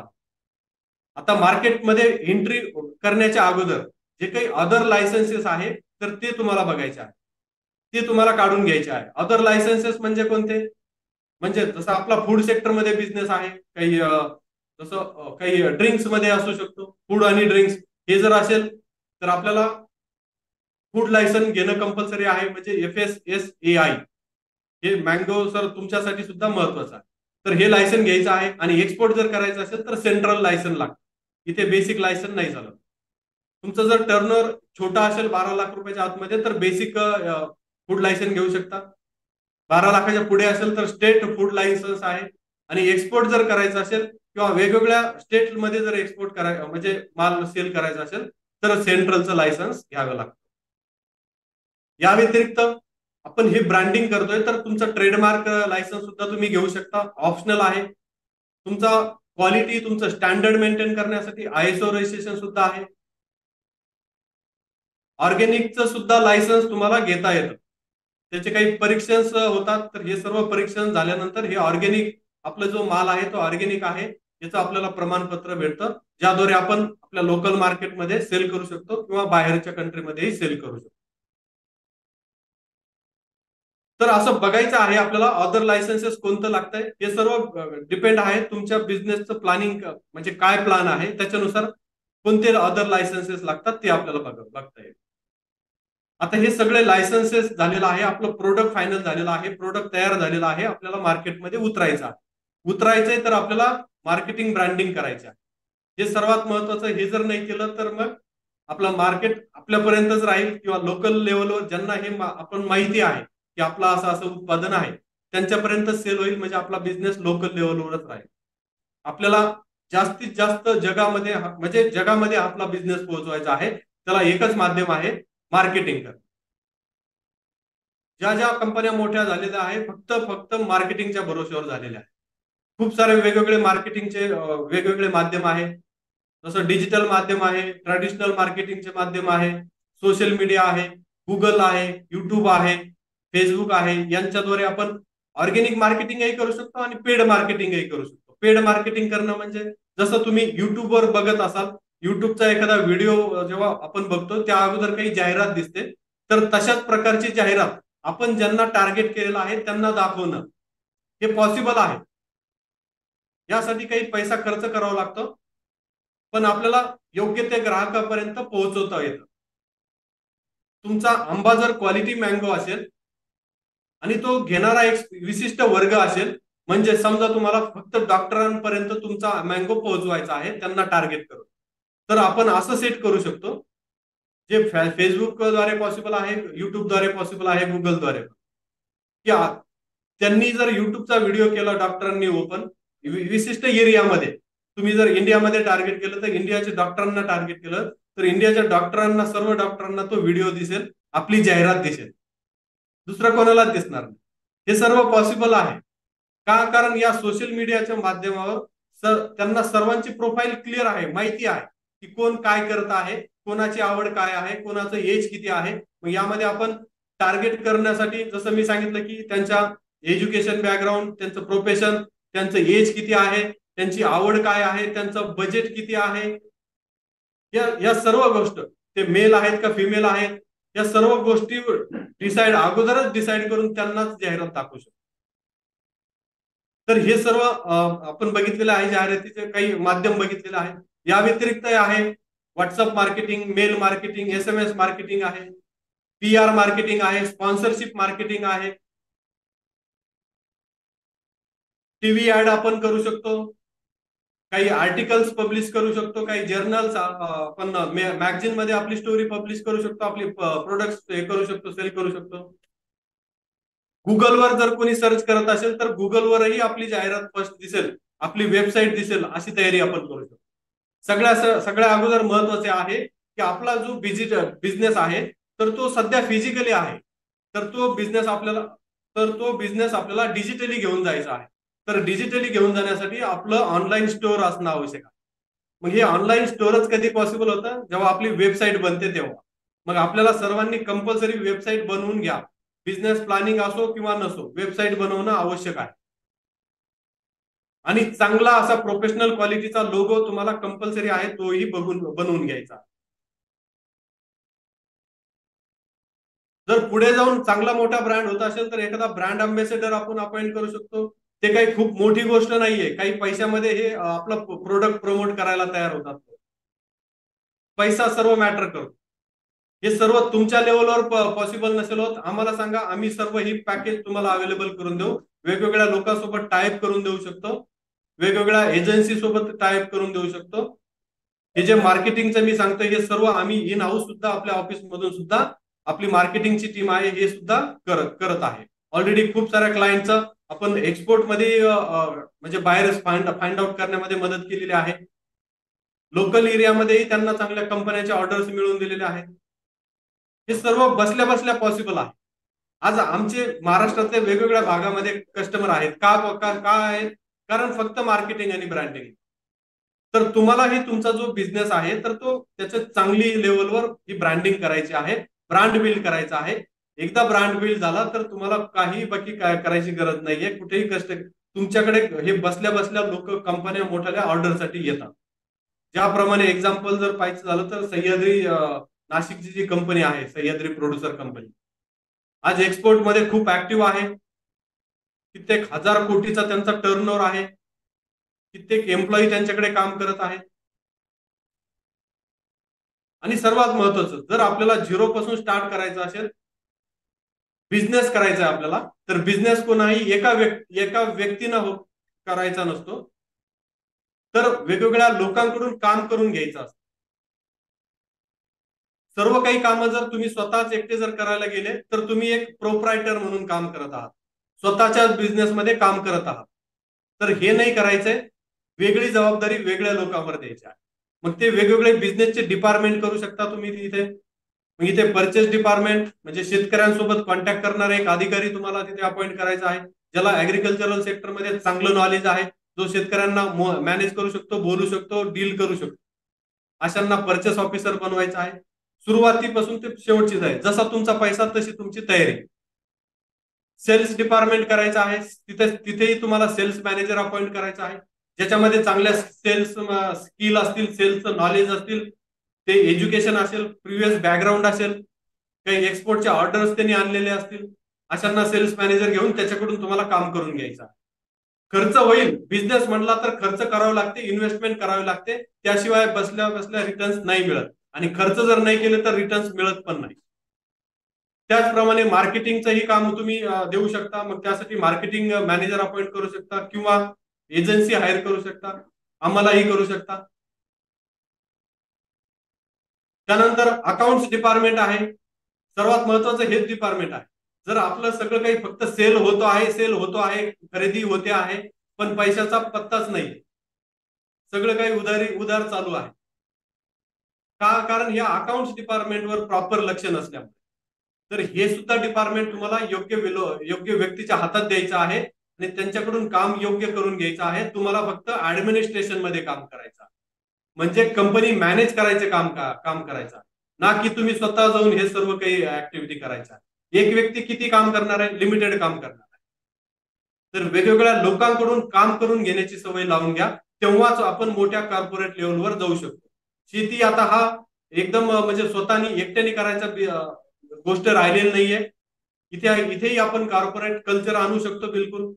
फक्त आवश्यकता आहे तुम्हाला मोठ्या लेवलची थिंकिंग करण्याची, वेगवेगळ्या लोकांकडून, तज्ञांकडून काम करून घेण्याची. आणखी दुसरं डिपार्टमेंट आहे HR डिपार्टमेंट. तेही डिपार्टमेंट आपण रेडी करून आपलं सर्व जो काही स्टाफ आहे त्यांना मॅनेज करणं, नवीन हायरिंग करणं, त्यांना स्टाफला ट्रेनिंग देणं, त्यांची सॅलरी हे करणं, हे सर्व HR डिपार्टमेंटचे काम आहे. त्यानंतर R&D डिपार्टमेंट म्हणजे जे एनी टाइम रिसर्च करत राहते की मार्केटमध्ये काय करता येईल, नवीन काय नवीन प्रोडक्ट आणता येईल, आज आहे त्या प्रोडक्टवर काय इनोव्हेशन करता येईल, काय रिसर्च करता येईल. बघा सीड्सच तुम्ही सांगितलं, सीड्स मध्ये एनी टाइम आपल्याला रिसर्च करत राहावं लागतं. जशा मोठ्या कंपन्या आहेत Ajit seeds, any time research, त्यांचे जे लोक आहेत एक्सपर्ट रिसर्च करत राहतात की शेतकऱ्यांना काय अडचणी येतात, आपण कशा प्रकारे उत्पादन वाढवू शकतो. असं बियाणं निर्मिती करण्याचं त्यांचं काम सुरू असतं, त्यालाच रिसर्च आणि डेव्हलपमेंट डिपार्टमेंट. तर हे सर्व डिपार्टमेंट तुम्हाला करायचे आहेत. जरी नाही केले, खर्च कमी करायचा असेल तर हे सर्व गोष्टी माइंडमध्ये ठेवूनच काम करायचं आहे. कोणाही एकाच गोष्टीकडे लक्ष नाही द्यायचं. म्हणजे फक्त परचेस बघितलं आणि सेलकडे दुर्लक्ष केलं, बिझनेस कोलॅप्स. किंवा फक्त सेल्स बघितलं, काही वेळ होता माल तोपर्यंत सेल झाला, पण इकडे ऑर्डर्स आहेत पण इकडे आपल्याकडे मालच नाहीये, गोंधळ झाला. तिकडे कस्टमर नाराज, इकडे शेतकरी नाराज. हे सगळं, नाहीतर सेल झालाय, परचेस होतोय, पण पैसाच नाहीये. का? कारण अकाउंट्सवर लक्ष नाही. तर हे सर्व व्यवस्थित करायचं आहे, बिझनेस करायचा आहे, ना की आपल्याला यामध्ये स्वयंरोजगार करायचा. जर तुम्ही स्वतः एकट्याने जर करत असाल तर तुम्ही स्वयंरोजगार करत आहात, आणि वेगवेगळ्या लोकांना, एक्सपर्ट्सला घेऊन जर करत असाल तर तुम्ही बिझनेस करत आहात. तर हे ध्यानात ठेवायचं आहे आणि त्यानुसारच बिझनेस करायचा आहे, सक्सेस करायचा आहे, मोठ्या लेवलवर घेऊन जायचं आहे. कुठेही अडचण आली तर आम्ही आहोत रेडी, बिलकुल कॉन्टॅक्ट करायचा आहे. टीम सोबत बोला, आमच्यासोबत, माझ्यासोबत पर्सनली बोलणं शक्य होत नाही कॉलवर, तर व्हॉट्सअप करू शकता तुम्ही. आणि आवश्यकता असेल तर बिलकुल तुम्ही टीमला सांगा, माझ्यासोबत मीटिंग अरेंज करून देतील. तर धन्यवाद. तुमचे जर काही डाऊट्स असतील तर विचारू शकता. जी आवश्यक माहिती आहे ती मी तुम्हाला सांगितलेली आहे. आता तुमचे डाऊट्स असतील तर बिलकुल विचारू शकता.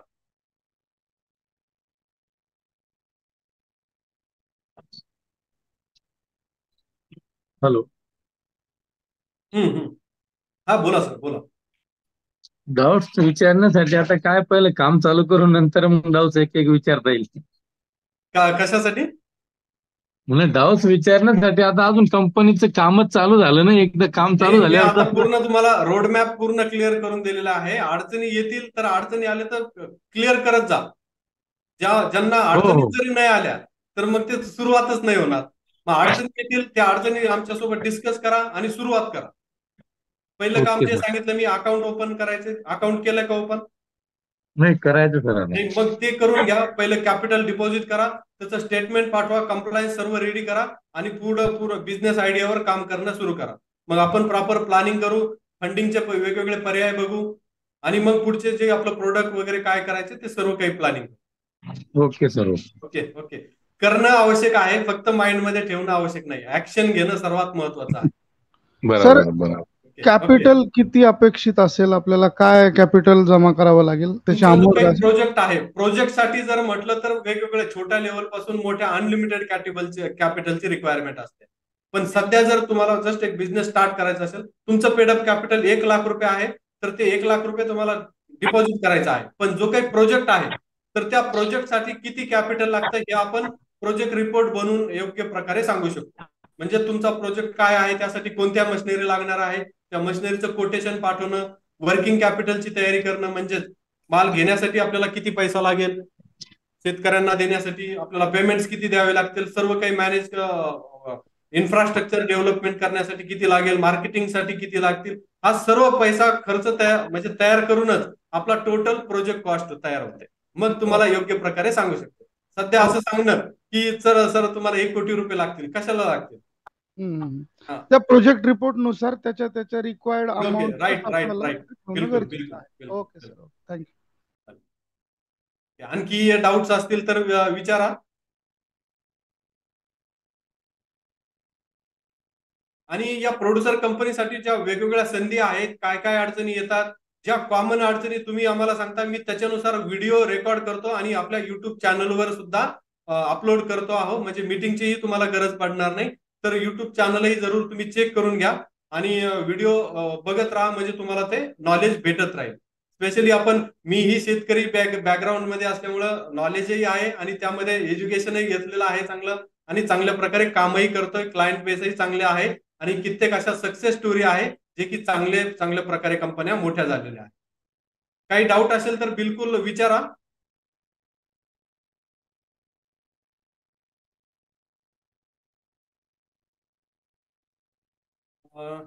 Suraj sir, Ganesh Motale sir, Sharad Shinde sir, Vishnu Gade sir, काही असेल तर विचारा. आणि नसेल तर मग जशी अडचण येईल तसं टीमला विचारा. मग आपण म्हणजे आता आपण मीटिंग क्लोज करू शकतो. ओके सर, जशी अडचण येईल तसं विचारले. अडचण आताच नाही येणार, जेव्हा काम सुरू करताल तेव्हा अडचण येईल. एकच मिनिट किंवा आता जे काही मीटिंग मध्ये झालं त्याच्या हो, विषयी हो. काही जर अडचण असेल तर विचारू शकता. अडचण तुम्हाला 100%, एक नाही 100 अडचणी येतील, पण हे कधी येतील जेव्हा ऍक्शन घेईल तेव्हाच येणार. बरोबर. तर ते घ्यायला सुरू करा, काम करायला सुरू करा आणि मग विचारा. सर मी आपलं करंट अकाउंट कंपनीचं करंट अकाउंट जे आपल्या कंपनीचं चालू करायचंय ते SBI मध्ये चालू करणार होतं, मग ते महाराष्ट्र ग्रामीण बँकेत महाराष्ट्र ग्रामीण बँकेत ओपन करा. बिलकुल काही अडचण नाही. ओके चालेल. तर सर्वांचे धन्यवाद मीटिंग मध्ये जॉईन झाल्याबद्दल आणि माझं हे सेशन ऐकल्याबद्दल. आणि जे काही सर्व्हिसेस आवश्यकता आहे त्या सर्व्हिससाठी कॉन्टॅक्ट करा, आमच्या टीमच्या कॉन्टॅक्ट मध्ये राहा. धन्यवाद.